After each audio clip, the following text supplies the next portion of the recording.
Feel the real fear with us. প্রিয় listeners, আসসালামু আলাইকুম। Feel the real fear with us. সত্য ভয়ের ঘটনার দারুণ অনুভূতি পেতে আফনান দ্য হরর ওয়ার্ল্ডের সাথেই থাকতে হবে। হ্যাঁ প্রিয় listeners, Afnan the horror world সবসময় চেষ্টা করে সত্যিকারের ভৌতিক ঘটনাগুলো আপনাদের সামনে উপস্থাপন করার মাধ্যম দিয়ে সেই পুরনো চিরচেনা ভৌতিক অনুভূতি দিতে। আপনাদের কাছ থেকে প্রতিনিয়ত আমরা অনেক ঘটনা পাচ্ছি, চেষ্টা করে যাচ্ছি সেই ঘটনাগুলো আপনাদের সামনে উপস্থাপন করার জন্য। আর এর মাধ্যম দিয়েই হাঁটি হাঁটি পা পা করে অনেকটা পথ আমরা চলে এসেছি। আরও অনেক দূর আপনাদেরকে সাথে নিয়ে যেতে চাই। ইনশাল্লাহ আল্লাহ তাআলার অশেষ রহমত এবং আপনাদের ভালোবাসা থাকলে আমরা সেটা করতে সক্ষম হব। দেশ ও দেশের বাইরে যেখান থেকে আফনান দ্য হরর ওয়ার্ল্ডের আজকের হরর নাইট এপিসোডের 68তম আয়োজনের সাথে যুক্ত হচ্ছেন বা পরবর্তীতে হবেন, সকলকে জানাচ্ছি শুভেচ্ছা ও ভালোবাসা। আমি আফনান আছি বরাবরের মতো আপনাদের সাথে। প্রিয় লিসেনার্স, আজকের এই এপিসোডে আপনাদের পাঠানো দুটি ঘটনা নিয়ে হাজির হয়েছি। আর প্রথম যে ঘটনাটি আপনাদের সাথে শেয়ার করব, এই ঘটনাটি আমাদেরকে যিনি পাঠিয়েছেন, আমরা যখন সিলেট গিয়েছিলাম, সিলেট পলিটেকনিক ইনস্টিটিউটে একটা ফ্যান মিটে, তখন একজন ভাই এসেছিলেন যার নাম হচ্ছে বিবেক বাঁধন। তো এই ঘটনাটি উনি এর আগে অবশ্য আমাদেরকে ঘটনা পাঠিয়েছেন, বিশেষ করে থার্সডে নাইটের 127তম আয়োজনে বামনের প্রতিশোধ শিরোনামে ওনার একটি ঘটনা আমরা প্রচার করেছিলাম। আর এবারের এপিসোডের দ্বিতীয় এবং শেষ ঘটনাটি যা থাকছে, উনি একজন নৌবাহিনীর সদস্য। তো চলুন প্রিয় লিসেনার্স, আজকের ঘটনায় চলে যাবার আগে সেই চিরচেনা অনুরোধ যেটা সবসময় করি এবং আপনারাও সেই অনুরোধগুলো রক্ষা করেন, সেটা হচ্ছে এই ভিডিওর লাইক বাটনে প্রেস করতে ভুলবেন না, আর এই ভিডিওর লিঙ্কটা বেশি বেশি করে শেয়ার করে দেবেন। ঘটনা কেমন লাগছে তা এই ভিডিওর কমেন্ট সেকশনে জানাতে পারেন। আর এছাড়া আমাদের ফেসবুক পেজ এবং গ্রুপ তো রয়েছেই, আফনান দ্য হরর ওয়ার্ল্ড নামে, সেখানে গিয়ে আপনারা আপনাদের মতামত জানাতে পারেন। যারা ঘটনা পাঠাতে চান তারা লিখে অথবা রেকর্ড করে যে কোনোভাবেই ঘটনা পাঠাতে পারবেন afnan the horror world bd@gmail.com এই মেল অ্যাড্রেসে। স্পেলিংটা বলে দিচ্ছি, AFNANTHEHORRORWORLD BD, afnan the horror world bd@gmail.com। স্পেলিংটাও আমরা আমাদের ভিডিওর ডিসক্রিপশনে দিয়ে রেখেছি, সেখানে গিয়েও চেক করে নিতে পারবেন। চলুন ঘটনায় চলে যাই। বিবেক বাঁধন ভাইয়ের বাড়ি সিলেট সদরের লামাপাড়ার শিবগঞ্জ এরিয়াতে। উনি মূলত এই ঘটনার শুরুতে বেশ কয়েকটা বিষয় জানিয়েছেন, কিভাবে এই ঘটনাটি সংগ্রহ করলেন। উনি জানিয়েছেন যে ওনাদের হিন্দু ধর্মে রাশিচক্র এবং জন্ম তারিখ অনুযায়ী বেশ কিছু বিষয় নির্ভর করে। তাদের বিশ্বাস এবং মুলাং নামে একটা শব্দ উনি উল্লেখ করেছেন। বিশেষ করে এই মুলাংয়ের উপর ওনাদের নাকি অনেক কিছু নির্ভর করে থাকে, বিশ্বাসগত অনেকগুলো ব্যাপার। তো জন্ম তারিখের সাথে এটার একটা সম্পর্ক রয়েছে। তো ওনার জন্ম তারিখ 2003 সালের অক্টোবরের 16 তারিখে। তো সেই অনুযায়ী ওনার মুলাং নাকি হয় 7 নম্বর মুলাং, আর ওনার মুলাংয়ের রাজা হচ্ছে কেতু। আর এই মুলাংয়ের মানুষেরা জন্মগতভাবেই নাকি এই অতিপ্রাকৃত বিষয়ের উপর একটা আকর্ষণ অনুভব করে থাকেন, আর তারা যদি কোনো বিষয় সাধনা করেন তাহলে নাকি অনেক দ্রুতই তার ফল পান। আর অদৃশ্য শক্তির উপস্থিতি ওনারা কিছু কিছু আঁচ করতে পারেন। এটা তাদের সাথে একটা সম্পর্ক হয়তো বা রয়েছে, ওনারা এটা বিশ্বাস করেন আর কি। তো উনি যখন জানতে পারলেন যে ওনার মুলাংয়ের সাথেও এটার একটা সম্পর্ক রয়েছে, এটা জানার পর উনি আরও বেশি করে এই অতি প্রাকৃত বিষয়গুলোর উপর ঝুঁকে পড়েন। উনি অনেক তান্ত্রিক হুজুর ওনাদের কাছে গিয়েছেন। বিশেষ করে উনি তান্ত্রিকের কাছ থেকে এড়িয়ে চলার চেষ্টা করতেন, কারণ হচ্ছে তান্ত্রিকরা অনেক সময় তাদের কথার ফাঁদে বা জাদু মন্ত্রের ফাঁদে ফেলে অনেককে বশ করে তাদের মতো করে কাজ করাতে বাধ্য করতে পারেন। তাছাড়া দেখা যেত যে তান্ত্রিকের কাছে গেলে উনি যদি কোনো কারণে তাদের কথা দ্বারা হিপনোটাইজ হয়ে যান তাহলে তো বিপদ। এই জন্য উনি মূলত তান্ত্রিকদের সংস্রব এড়িয়ে চলার চেষ্টা করতেন। উনি ভালো ভালো হুজুরের কাছে গিয়েছেন, তবে ব্যাপারটা হয়েছে কি, উনি যেহেতু হিন্দু ধর্মাবলম্বী, যার কারণে ওনাকে হুজুররা অনেক বিষয় আসলে বলতে চাইতেন না। তারা বিষয়টা একটু অন্যরকমভাবে চিন্তা করতেন, এই কারণে হয়তো বা বলতে চাইতেন না। এই কারণে উনি মূলত পরবর্তীতে একজন ভালো তান্ত্রিকের সন্ধান পান, যার নাম হচ্ছে রবি বর্মন। মূলত সুনামগঞ্জের ছাতক উপজেলার একটি জায়গায় ওনার সন্ধান পান। এরপর ওনার সাথে দেখা করেছিলেন। তারপর উনি যে ইচ্ছা পোষণ করেছেন সেটা জানালেন যে অতিপ্রাকৃত বিষয়গুলো উনি জানতে চান। এমনটা না যে উনি তান্ত্রিক হতে চান, এই বিষয়গুলোর উপরে পারদর্শী হতে চান, বিষয়টা এরকম না। মানুষ যেমন বই পড়ে জ্ঞান আহরণ করে, উনি এমনটাই করতে চেয়েছিলেন যে কোনো একজন এই অতিপ্রাকৃত বিষয়ে পারদর্শী ব্যক্তির কাছ থেকে যদি অনেকগুলো তথ্য উনি জানতে পারেন, সেই বিষয়টা জানাশোনা হলো, জাস্ট এতটুকুই, এছাড়া অন্য কোনো কিছু না। উনি স্বাভাবিকভাবেই জীবনযাপন করবেন, এখনও সেটাই ইচ্ছা পোষণ করেন। মূলত এই কারণেই উনি ওই ব্যক্তির কাছে গিয়েছিলেন। ওনার কাছে যখন উনি গিয়েছেন তখন জিজ্ঞেস করেছেন যে তুমি কি তান্ত্রিক হতে চাও? উনি বলেন না, তান্ত্রিক তো হতে চাই না। তখন ওই রবি বর্মন বলছেন যে এগুলো যদি হতে নাই চাও তাহলে এসব জেনে লাভটা কি? আর এরপর এই বিবেক বাঁধন ভাই বলেছিলেন যে আমাকে একটা প্রশ্নের উত্তর দেবেন, সেটা হচ্ছে তান্ত্রিক হওয়া কি পাপ? তখন এই রবি বর্মন বা রবিতান্ত্রিক বলেছিলেন যে পাপের থেকেও যদি বেশি কিছু হয়ে থাকে সেটা হচ্ছে এই তান্ত্রিক হওয়া। এরপর উনি বলেন যে কেন এমনটা বলছেন?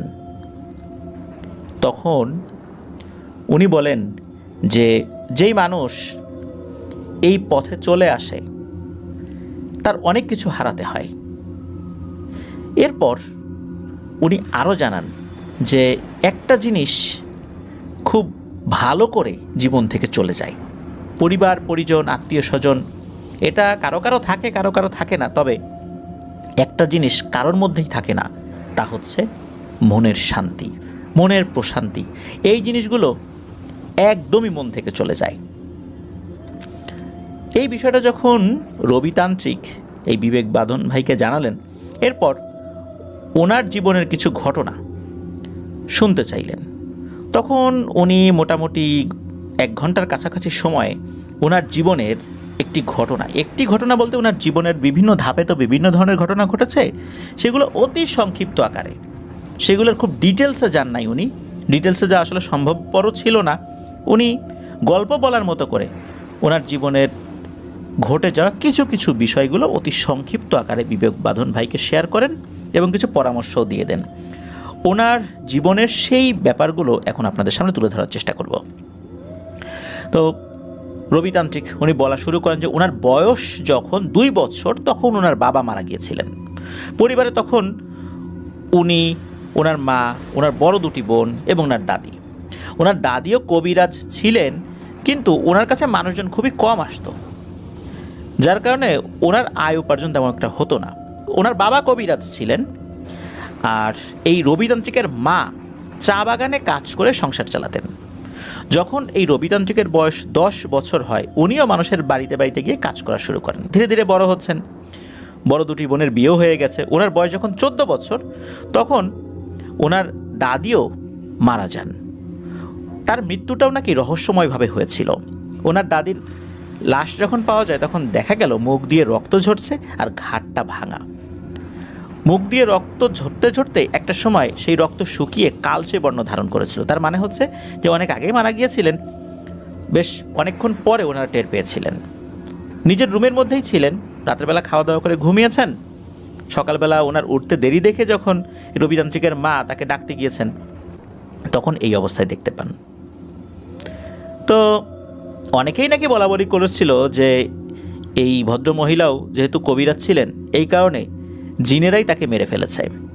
তখন থেকেই এই রবিতান্ত্রিক জিন নিয়ে অনুসন্ধান করতে শুরু করেন। উনি জানতে পারেন জিন সিদ্ধ করতে পারলে এই জিনকে দিয়ে অনেক কাজ করা যায়, আর জিন সিদ্ধ হতে অনেক সাধনা করতে হয়। আর জিনকে সিদ্ধ করা এটা কিন্তু খুব কঠিন একটা কাজ।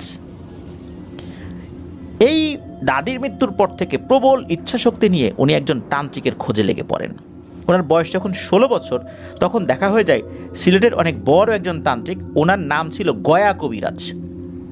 যারা সিলেটে বসবাস করেন তারা হয়তো বা কেউ কেউ ওনার নাম শুনে থাকবেন। উনি সিলেটের একটি চা বাগানে একটি কাজে এসেছিলেন। ওই গয়া কবিরাজ ওই চা বাগানের ওখানে 1 মাস থাকবেন।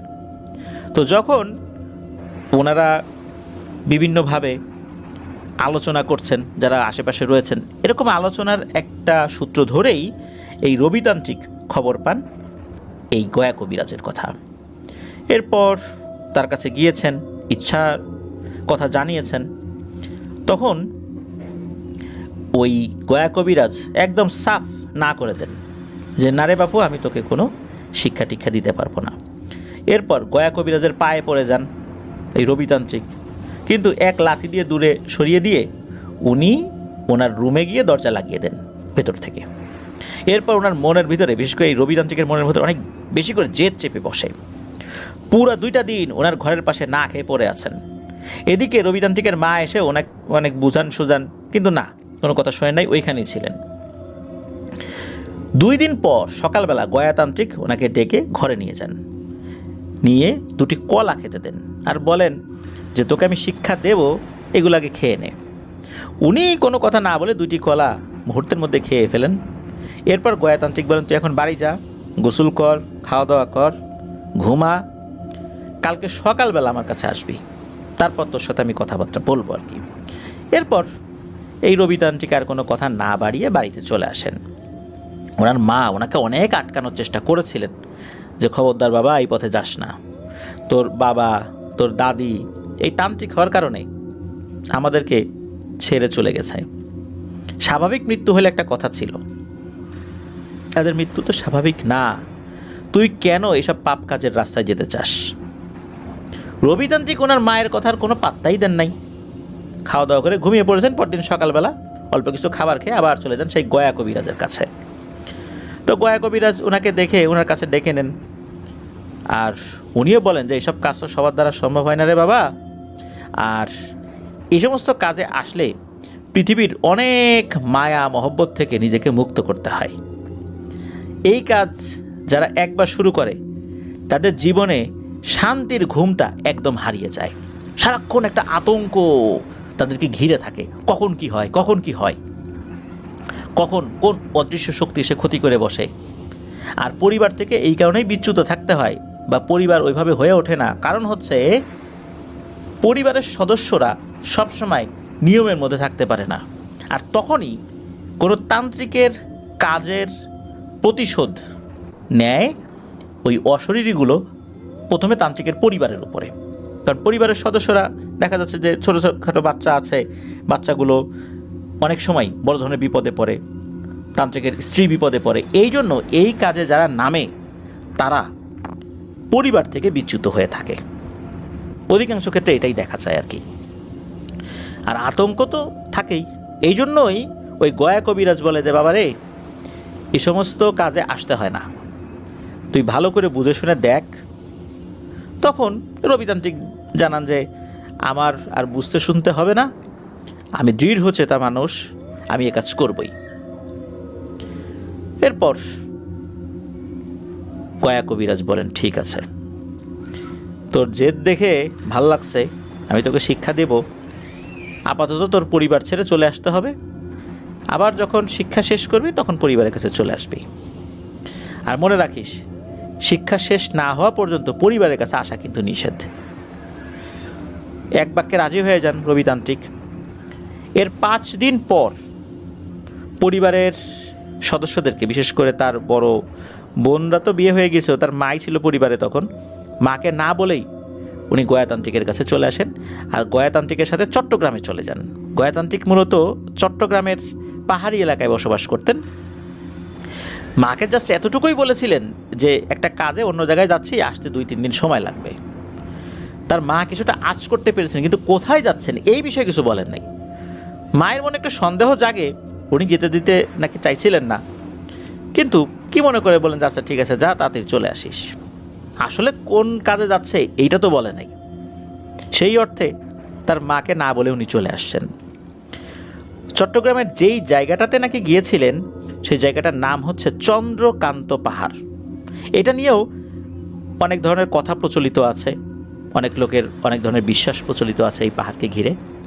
আর এটা এমন একটা পাহাড়, ওই পাহাড়ে যদি কোনো তান্ত্রিক সাধনা করে বা কোনো কিছুকে আহ্বান করে তাহলে নাকি সেটা সফল হওয়ার চান্স 90% থাকে। ওই পাহাড়ের একটা পাশে, মানে পাহাড়টা তো বেশ বড়, ওই সাইডে একটা জায়গায় একটা ঘরের মতো ছিল, ওখানে এই গয়া কবিরাজ থাকতেন। 2 দিন কোনো কাজ ছাড়াই বসিয়ে রাখা হয়। তবে গয়া কবিরাজ জানিয়েছিলেন যে 2 দিন পর নাকি রবিতান্ত্রিকের শিক্ষা শুরু হবে। এই 2 দিন আশেপাশে ঘোরাঘুরি করতে বলেন, চারদিকে দেখতে বলেন। তো এই 2 দিন অবশ্য উনি খুব একটা ঘোরাঘুরি করেন নাই। 2 দিন চলে গেল। এরপর গয়া কবিরাজ উনি বললেন যে আগামীকাল অমাবস্যা আর তোর পরীক্ষা আগামীকাল হবে। এই পরীক্ষায় তুই যদি পাশ করিস তবেই তোকে শিক্ষা দেয়া যাবে, তাছাড়া কিন্তু শিক্ষা দেয়া যাবে না রে বাবা, তোকে কিন্তু চলে যেতে হবে। তার মনের আগ্রহ থাকলে হয় না, এখানে অনেকগুলো বিষয় কাজ করে। সেখানে যদি তুই পাশ করতে না পারিস তাহলে তো আমি তোকে শিক্ষা দিতে পারবো না, এটাই নিয়ম। অনেকেই তো অনেক কাজ করার জন্য যায়, প্রাথমিক পরীক্ষায় ফেল করে। যারা টেকে তারাই সেই কাজগুলো করতে পারে, পরবর্তী ধাপে যেতে পারে। তোকে ওই বিষয়টা মেনে নিতে হবে, তখন কিন্তু কোনো অনুরোধ করা যাবে না। এরপর রবিতান্ত্রিক বলেন যে ঠিক আছে, আমি অনুরোধ করব না, আমি যদি ফেল করি আমি চলে যাব, মায়ের কাছে চলে যাব, আগে যেটা করতাম সেটাই করব। গয়া কবিরাজ তাকে বলে যে আগামীকাল একটা ঘটনা ঘটবে। সেটা হচ্ছে যে পাশের গ্রামে একটি মেয়ে নিম গাছে গলায় দড়ি দেবে। তুই ওই মেয়ের অন্তিম কাজে যাবি, আমি এক টুকরো কাঠ দিব, এই কাঠের টুকরো সুযোগ বুঝে ওই মেয়েটার চিতায় ফেলে দিবি। চিতার সব কাঠ পুড়ে গেলেও দেখবি ওই কাঠটা জ্বলবে না। তোকে অমাবস্যার রাত্রে গিয়ে ওই কাঠটা খুঁজে নিয়ে আসতে হবে, আর এই কাঠটা আনার পর তুই প্রাথমিকভাবে যোগ্য বলে প্রমাণিত হবি। এরপর এই গয়া কবিরাজ কি করছে, হাতে একটা কাঠ ধরাই দিছে এবং বলছে যে এই কাঠটাই তোকে ওই চিতায় ফেলতে হবে। রবিতান্ত্রিক দেখলেন যে ওই কাঠের টুকরোটার রং বেগুনি রঙের কাঠের টুকরো দেখে উনি চিন্তা করেছেন হয়তোবা কোনো বেগুনি রঙের মধ্যে এই কাঠের টুকরোটা ভিজিয়ে রাখা হয়েছিল, যার কারণে বেগুনি রং ধারণ করেছে কিনা এরকম চিন্তা করছেন। কিন্তু ওনার কাছে দেখে মনে হলো না, এটা এরকম কোনো কাঠ না, রং করা হয়নি, এটার রং আসলেই বেগুনি। কিন্তু বেগুনি রঙের কোনো কাঠ হয় কিনা বা গাছ হয় কিনা এটা তো আসলে ওনার জানা নাই। বেগুনি রঙের ফুল হয় এটা উনি অনেক দেখেছেন, আবার পাহাড়ি এলাকায় অনেক দুর্লভ গাছ জন্মায়, হতে পারে এটা এমনই কোনো গাছ। তো এই কথা শোনার পর উনি তো রাজি হয়েছেন, অপেক্ষা করছিলেন যে কখন উনি সেই গ্রামে যাবেন যেই গ্রামে একটি মেয়ে গলায় দড়ি দিয়ে আত্মহত্যা করবে। গয়া কবিরাজের বলা সময় অনুযায়ী উনি চলে গিয়েছেন সেই গ্রামে। তো যাওয়ার পর ঘুরছেন, গ্রামের আনাচে কানাচে ঘুরছেন, কোথাও কোনো মানুষ মারা গিয়েছে বলে তথ্য পাওয়া যাচ্ছে না। ঘুরতে ঘুরতে ক্লান্ত পরিশ্রান্ত হয়ে গেছেন। একটা বাড়িতে গিয়ে উনি বলছেন যে আমি তো গয়াতান্ত্রিকের শিষ্য, ওরা রাস্তাটা থেকে দিকটাতে ঘুরতে আসছি, গ্রামটা কেমন দেখতে আসছি, আমি তো ক্ষুধার্ত, আমাকে কিছু খাবার দেন। ওই বাড়ির লোকেরা যখনই শুনছে যে গয়াতান্ত্রিকের শিষ্য, তারা তো হন্তদন্ত হয়ে বিভিন্ন ধরনের খাবার ফলমূল এনে দিছে। তাদের চোখে মুখে এই গয়াতান্ত্রিকের প্রতি সম্মানের বিন্দুমাত্র নিদর্শনও দেখেন নাই। যেটা দেখেছিলেন সেটা হচ্ছে ভয়, আতঙ্ক। গয়াতান্ত্রিকের শিষ্য আসছে, তাদের মধ্যে একটা আতঙ্ক কাজ করেছে, কোনো সম্মান বা শ্রদ্ধাবোধ না। তো খাবারগুলো দেওয়ার পর তারা বলছে যে আপনি আরও খান, লাগলে বলবেন, আমরা আরও এনে দিব। তো উনি খাবার খেয়েছেন, অল্প খাওয়ার পরেই মানে পেট ভরে গেছে। খেতে খেতে হঠাৎ করে ওই বাড়িতে কেউ এসে বলে, এই শুনছো, এই গ্রাম প্রধানের মেয়ে গলায় দড়ি দিয়ে আত্মহত্যা করছে। শোনার সাথে সাথে এই রবিতান্ত্রিক চমকে ওঠেন, আরে আমি না চারপাশে একটু আগে ঘুরে আসলাম, কোথাও তো কোনো মানুষ মারা যাওয়ার খোঁজ খবর শুনলাম না।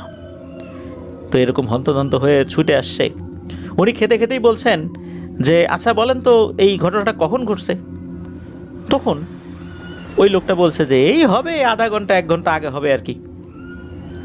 অবাক ব্যাপার, আধা ঘন্টা 1 ঘন্টা আগে একটা মেয়ে গলায় ফাঁস দিয়ে আত্মহত্যা করবে, আর গয়াতান্ত্রিক তারও কতক্ষণ আগে এই রবিতান্ত্রিককে বলছে। কিভাবে সম্ভব? তখনই বুঝতে পেরেছিলেন কিছু একটা, যেটা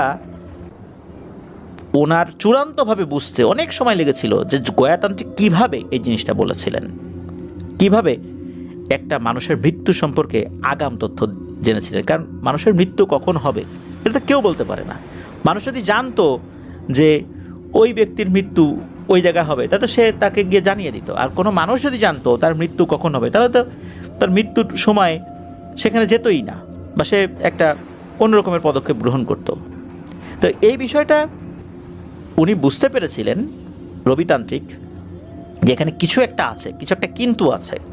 মেয়েটাকে আসলেই মারা গেছে, নাকি ওই মেয়েটাকে কোনো পিশাচ ছলে বলে কৌশলে হত্যা করেছে। কারণ যেহেতু ওই রাত্রেই অমাবস্যা, নিশ্চয়ই এখানে অন্য কোনো ব্যাপার আছে। যেহেতু প্যারানরমাল বিষয়ে ওনার আগ্রহ ছিল, কিছু একটা আন্দাজ তো করতে পেরেছিলেনই। তো যাই হোক, মেয়েটা মারা গেল। তো তখনকার সময়, ঘটনা তো অনেক আগের কথা, সেই পাকিস্তান পিরিয়ড, আর ওই সমস্ত এলাকা, পাহাড়ি এলাকাগুলোতে তো এরকম পোস্টমর্টেম করা, পুলিশকে জানানো, এই ধরনের কোনো ব্যবস্থা তো এরকম ছিল না ওই সময়টাতে। তো মেয়েটিকে নাকি গাছ থেকে নামানো হয়।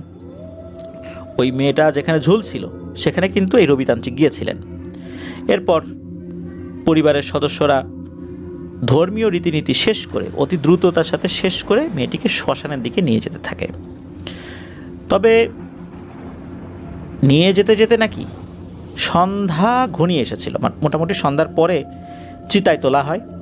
তো চিতায় যখন আগুন দেওয়া হচ্ছিল, এক ফাঁকে গিয়ে ওই কাঠের টুকরোটি ওই চিতায় রেখে দেয় এই রবিতান্ত্রিক। এরপর উনি আবার আশ্রমে এসে পড়েন। তো আশ্রমে আসতে আসতে রাত প্রায় 1টা বেজে যায়। আসার পর অবশ্য আসার পথে কোনো ধরনের কোনো অতিপ্রাকৃত কোনো কিছু ঘটে নাই, এমনকি কোনো বন্য প্রাণীও তার সামনে পড়ে নাই। ওই সময়ে ওই গয়াতান্ত্রিক বলল, যারে বেটা, লাশ তো পোড়ানো হয়ে যাবে, তুই চলে আসলি, আসল পরীক্ষা তো দিতে হবে রে আজ রাতেই। যা, ওখানে আবার যাবি, ওখানে যাওয়ার পর ওই কাঠটাই নিয়ে আসবি, কারণ এই কাঠটা পুড়বে না। সব কাঠ পুড়ে ছাই হয়ে যাবে, কিন্তু এই কাঠটা পুড়বে না, এই কাঠটাই নিয়ে আসবি। এটা বলার পর গয়াতান্ত্রিক তাকে কিছু তেল দেন, যে এই তেলটা শরীরে ভালো করে মাখিয়ে নে আর রওনা হয়ে যা। আর মনে রাখবি, তুই যদি তোর শুরুর কাজটা ঠিকঠাক মতো করতে পারিস, তাহলে আমি তোকে রক্ষা করার জন্য আমার অনুগত কয়েকটা পিশাচ জিনকে পাঠিয়ে দেব। কিন্তু তুই যদি এই প্রাথমিক কাজটা শেষ করতে না পারিস, তাহলে কিন্তু ওই পিশাচ জিনগুলো ওখানে যাবে না, ওরা গিয়েও লাভ হবে না, তুই বিপদে পড়ে যাবি। তো যাই হোক, গয়াতান্ত্রিকের পরামর্শ শুনে তেলটা নিয়ে উনি সারা গায়ে মেখে ওই শ্মশানের উদ্দেশ্যে রওনা দিয়েছেন। আর ভয় তো পাওয়া যাবে না, আর ভয় পেলে তান্ত্রিক হওয়া যাবে না, এটা তো জানা জিনিস, এটা নতুন করে বলার কিছু নাই। ওখানে চলে আসছেন গভীর রাত তখন। তবে শ্মশানে ঢোকার সময় যে পেছন থেকে কোনো অশরীরীর উপস্থিতি উনি টের পেয়েছেন, বিষয়টা এরকম না, একদম স্বাভাবিক ছিল, একদম স্বাভাবিক। শ্মশানের মধ্যে ঢুকে পড়ছেন। ঢোকার পর যেই জায়গাটাতে পোড়ানো হয়েছিল, তখনও সেখানকার মাটি কিছুটা গরম ছিল, কারণ রাতের বেলা তো পোড়ানো হয়েছে। তো ধরেন যে 3-4 ঘন্টা হয়ে গেছে পোড়ানো, তখন ওই কয়লাগুলো নিভে গেছে, কয়লাগুলো আর এক পাশে সরিয়ে ফেলা হয়েছে, ওইখানকার মাটিও কিছুটা গরম আছে। উনি ওই কয়লাগুলো কোথায় ফেলা হয়েছে, মূলত যেখানে পোড়ানো হয়েছে ওই জায়গা একদম পরিষ্কার পরিচ্ছন্ন, ওখানে একটা শান বাঁধানো একটা জায়গার মতো ছিল, যার কারণে ওই কয়লা বা খড়িগুলো অন্য পাশে একটা নির্দিষ্ট জায়গায় ফেলে রাখে আর কি। মূলত উনি ওই অংশে গিয়ে খোঁজাখুঁজি শুরু করেন। তো খোঁজাখুঁজি করার পর খুব বেশিক্ষণ যে কষ্ট হয়েছে খুঁজতে, বিষয়টা এরকম না, অল্প সময় পরেই ওই কাঠের টুকরোটা উনি পেয়ে যান, ঠিক যেমনটা রাখা হয়েছিল, বা যখন নেওয়ার সময় যেমনটা দেখেছেন এখনও ওইরকমই আছে। পার্থক্য হচ্ছে ওই ছাই কয়লার মধ্যে পড়ে থাকার কারণে কিন্তু ছাইটাই ভিতরে ঢুকে গেছে, এতটুকুই, আর কিছু না, একটুও পড়ে নাই। যখনই কাঠের টুকরোটা হাতে নিয়েছেন, আর তখনই মনে হলো চারপাশ থেকে নাকি সুরে অনেকে কান্না করছে। উনি কাঠটা হাতে নিয়েই কোনো কিছু চিন্তা ভাবনা না করেই পেছন দিকে ঘুরে দিয়েছেন এক দৌড়। যখন দৌড়াচ্ছিল তখন মনে হচ্ছিল পেছন থেকে দানবের মতো কিছু ছুটে আসছিল। তো জাস্ট 4 থেকে 5 মিনিট এইভাবে উনি শব্দটা পেয়েছেন পেছন থেকে। এরপরে একদম স্বাভাবিক হয়ে যায়। উনি একদম সরাসরি পেছন দিকে না তাকিয়েই ওই গয়াতান্ত্রিকের কাছে চলে আসেন। একটা পর্যায়ে এসে দৌড়াদৌড়ি করেন নাই, শেষ দিকে এসে হাঁটতে হাঁটতে ধীরে সুস্থ উনি চলে আসেন। আর পেছন থেকে আর কোনো সারা শব্দ উনি পান নাই। উনি যখন আসছেন, এসে দেখেন যে গয়াতান্ত্রিক ওই ঘরের সামনেই দাঁড়িয়ে আছে। মনে হচ্ছে তার অপেক্ষাতে এই গয়াতান্ত্রিক ছিল। তো গয়াতান্ত্রিক তাকে জড়িয়ে ধরে আদর করে এবং বলে যে, সাব্বাস, তোর দ্বারাই হবে, বাঘের বাচ্চা।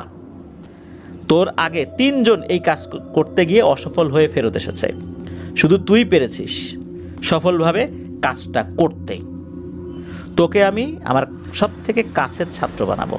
আমার জীবনে যত শিক্ষা অর্জন করেছি সব শিক্ষা তোকে দিয়ে যাব। এখন ঘরে যা, আর কাঠের টুকরাটা আমাকে দে। ঘরে গিয়ে খেয়ে দিয়ে ঘুমিয়ে পড়, তারপর যা করার দরকার আমি তোকে বলবো। তো উনি কিছু না বলে ওনার কথা মতো আশ্রমে ঢুকে ঘুমিয়ে পড়ছেন। পরদিন সকালবেলা উঠে তো গয়াতান্ত্রিকের কাছে গিয়েছেন। তারপর রবিতান্ত্রিককে দেখে গয়াতান্ত্রিক বলেন যে, বাবা বস। তো উনিও বসছেন। তখন এই ঘটনাটা আসলে কি হয়েছে, পেছনে কারা ছুটে আসছিল, ঘটনাটা কি হলো, এই কাঠের বিশেষত্ব কি, এই জিনিসগুলো ওই গয়াতান্ত্রিক বা গয়া দাদু বলতে শুরু করেন। তো ওই গয়া দাদু বলতে থাকেন যে, শোন, তুই যখন কাঠটা ধরছিস, পেছন থেকে যারা দৌড়ে আসার মতো একটা অবস্থা হয়েছিল, যেটা তুই শুনেছিস, এরা মূলত দুষ্টু পিশাচ শ্রেণীর জিন। যেহেতু তুই ওটা হাত দিয়ে ধরেছিস, পেছন থেকে ওই শব্দ আসার পরও তুই পেছন দিকে তাকাস নাই, তুই দৌড় শুরু করেছিস। এই জন্যই মূলত আমার অনুগত পিশাচ শ্রেণীর জিনরা তারা এগিয়ে গিয়েছিল। আর যখন ওরা এগিয়ে গিয়েছে, তাদেরকে তো তুই দেখিস নাই, ওরা এগিয়ে আসার কারণে ওই জিনগুলো পিছু হটে। কারণ ওই জিনদের থেকেও তোকে সাহায্য করতে এগিয়ে আসা জিনদের শক্তি অনেক বেশি ছিল। আর ওদের শক্তি বেশি থাকলেও ওরা তোর কিছুই উপকার করতে পারতো না, যদি খালি একবার পেছন দিকে তাকাতি আর ওই কাঠটা ধরার পর একবারের জন্য হলেও পেছন দিকে তাকাইতি, তাহলে কিন্তু ওরা আর কোনো উপকার তোকে করতে পারতো না।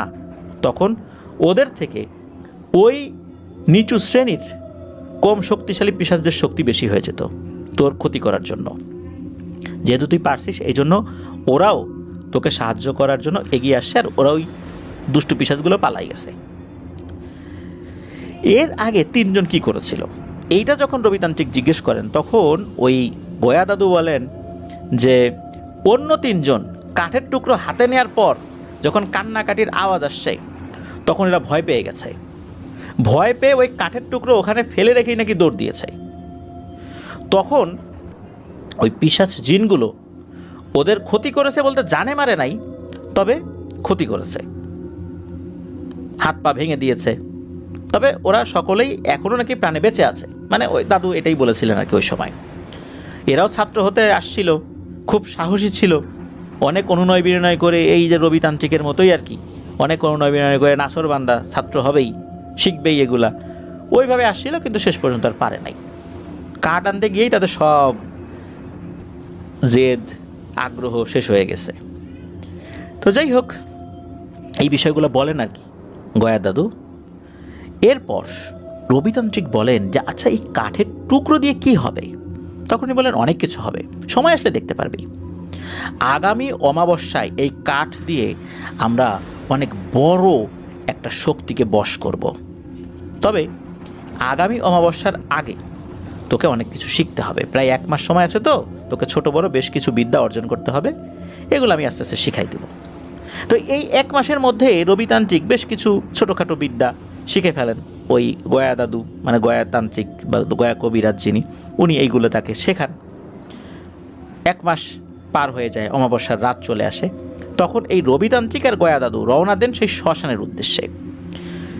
রবিতান্ত্রিক দেখেন যে গয়া দাদুর হাতে একটা কালো মোরগ, আর এক হাতে ওই কাঠের টুকরো, আর কিছু জিনিসপত্র আছে। তো ওনারা চলে আসেন শ্মশানে। আসার পথেও কোনো ধরনের কোনো সমস্যা হয় নাই, একদম শুনশান নীরবতা, কোনো কিছু ওনারা ফিল করেন নাই। গল্প করতে করতে চলে আসছেন। তো শ্মশানে আসার পরও আশেপাশে কোনো প্যারানর্মাল এন্টিটির উপস্থিতি ওনারা ওই সময় বুঝতে পারেন নাই। তো ওখানে আসার পর একটা বৃত্ত আঁকেন, একটা মোমবাতির মতো ছিল, সেটা জ্বালান আর কি। এরপর একটা বৃত্ত আঁকেন। তো বৃত্তের ভেতরে আবার একটা স্টার মানে তারার মতো চিহ্ন আঁকেন।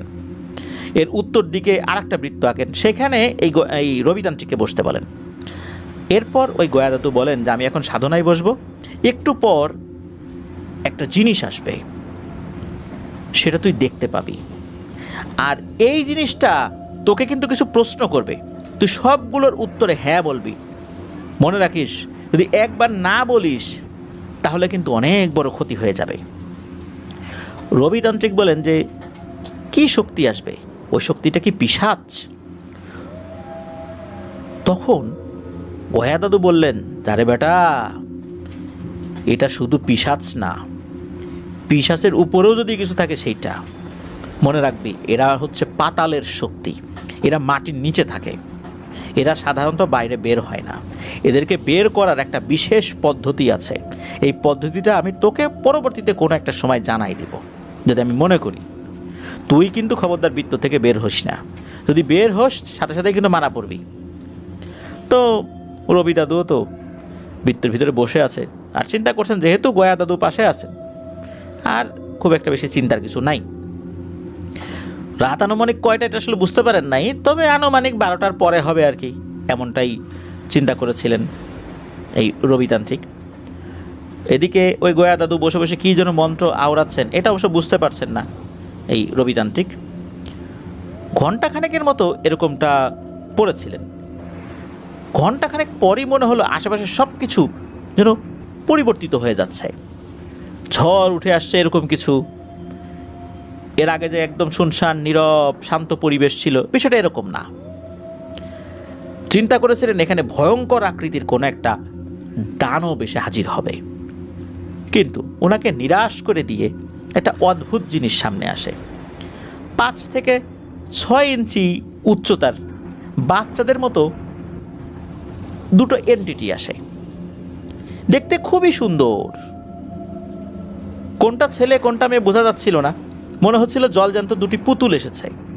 আর এত সুন্দর যে তাকিয়েই থাকতে মন চায়, মনে হচ্ছে এদেরকে কোলে নিব, এমন একটা অবস্থা আর কি। এদের সাথে গল্প করতেও ভালো লাগবে। অদ্ভুত ব্যাপার হচ্ছে, এরা দুইজন একসাথে কথা বলে ওঠে, আর তাদের কথা শুনে মনে হচ্ছিল 30 থেকে 40 জন মানুষ যদি একসাথে কথা বলে কেমনটা শোনা যায়, ঠিক ওই রকম। তাদের কণ্ঠটা ছোট বাচ্চারা যেভাবে কথা বলে, অনেক সময় দেখা যাচ্ছে না যে আমরা দেখি যে অনেক ছোট ছোট বাচ্চারা অনেক সুন্দর করে পাকনা পাকনা কথা বলে, খুব মজা লাগে শুনতে। মনে হচ্ছে যে এরকম ছোট ছোট দুটো বাচ্চা, দুটো পুতুলের মতো দুটো বাচ্চা সুন্দর করে পাকনা পাকনা কথা বলছে। কথা শুনে ভালোই লাগছিল, আবার কিছুটা ঘাবড়েও যাচ্ছিল। ওরা এসে কিন্তু খুব ভদ্রতার সাথে খুব মোলায়েম স্বরে কথা বলছে। ওই গয়া দাদুকে বলছে যে দাদু, আমাদেরকে কী জন্য ডেকেছেন? দাদু তখন বলে ওঠে, তোমাদের কী জন্য ডেকেছি বুঝতে পারছো না? আমাকে সাহায্য করতে হবে তো। ওরা বলে, দাদু কীরকম সাহায্য করবো বলেন? দাদু বলেন, আমি যা কিছু করব, যা কিছু করতে চাইবো, সব কাজ সফল করতে হবে তোমাদের।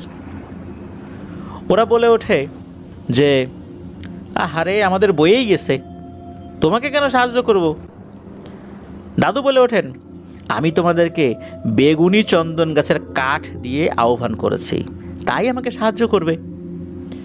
এমনভাবে কথোপকথন হচ্ছে, মনে হচ্ছে যে ছোট বাচ্চাদের সাথে আমরা যেভাবে অনেক আহ্লাদে কণ্ঠে কথা বলি না, ওইভাবেই কথা হচ্ছে। রবিতান্ত্রিক মজাই পাচ্ছিলেন কথাগুলো শুনে, মুচকি মুচকি হাসছিলেন আর চিন্তা করছিলেন যে এই বলে পিশাচ, এরা নাকি পাতালে থাকে, এরা নাকি পিশাচদেরও অনেক উপরে অবস্থান করে। কি এই দুটোকে এক আছাড় দিলে তো এখানেই শেষ, তো পায়ের নিচে পিষে ফেলা যায় এই দুটাকে। এরা বলে আবার কেমন পিশাচ, কেমন শক্তিশালী। দাদু কি মজা করলো নাকি আমার সাথে? তো উনি এটা দেখছেন। এরপর ওরা দাদুকে বলে যে তুমি বেগুনি চন্দন গাছের কাঠ নিয়ে আসছো, ভালো কথা। তো এই কাঠটা কে নিয়ে আসছে তোমার কাছে? আর এই কাঠটা দিয়ে আমাদেরকে আহ্বান করার একটা বিশেষ পদ্ধতি আছে, সেটা নিশ্চয়ই জানো। কোন ধরনের লাশের চিতার মধ্যে কাঠ ফেলতে হবে, কিভাবে আনতে হবে, এটা তুমি জানো। তো এই কাঠটা কে আনছে? তোমার সাক্ষী আছে? তখন ওই গোয়া দাদু বলে, হ্যাঁ, যে আনছে সে আমার সাথে আছে, আমার সাক্ষীও আছে। তখন বলে যে কে আনছে বলো? বলে এই যে আমার পাশে ছেলেটা বসে আছে রবি, ও আনছে। তখন প্রথমবারের মতো এই দুটো অবয়ব এই রবিতান্ত্রিকের দিকে তাকায়। খুব সুন্দর চাহনি ছিল। তাকে বলে যে তুমি এই কাঠ আনছো? তখন রবিতান্ত্রিক খুব স্বাভাবিকভাবে বলে, জি, আমি এই কাঠ আনছি। তখন আরও কিছু প্রশ্ন করে যে লাশটা ছেলের ছিল না মেয়ের ছিল, কখন, সময়টা কখন ছিল, কিভাবে মারা গেছে, এরকম অনেকগুলো প্রশ্ন করে। কিছু কিছু প্রশ্ন আসলে এমন ছিল যেগুলো বুঝতে পারছিল না এই রবিতান্ত্রিক, কিন্তু সেগুলোর উত্তরে হ্যাঁ হ্যাঁ এগুলো বলছিল। এরপরে তখন ওই দুইটা অবয়ব তারা বলে যে আচ্ছা দাদু, তোমার সাক্ষী কই? তখন দাদু বলেন যে আশেপাশে আমার অনুগত অনেকগুলো পিশাচ দাঁড়িয়ে আছে, তাদেরকে জিজ্ঞেস করো সত্য কিনা, তারা তো তোমাকে মিথ্যা বলবে না। এরপর নাকি এই দুটা অবয়ব কোনো একটা দিকে তাকালো, কয়েক সেকেন্ড তাকিয়ে থাকলো, এরপর বলল ঠিক আছে, বুঝলাম, এখন তোমার সাথে আমার কিছু কথা আছে। এরপর কিভাবে যেন কি এমন ধরনের কিছু কথাবার্তা বললো, এটা অবশ্য রবিতান্ত্রিক বুঝতে পারে না। এমন সময় এমন ধরনের কিছু কথা হয় না যে পরিবারে এমন কিছু কথা হচ্ছে যেই বিষয়গুলোর সাথে আমরা কানেক্টেড না, বা সেই বিষয়গুলো সম্পর্কে আমরা জানি না।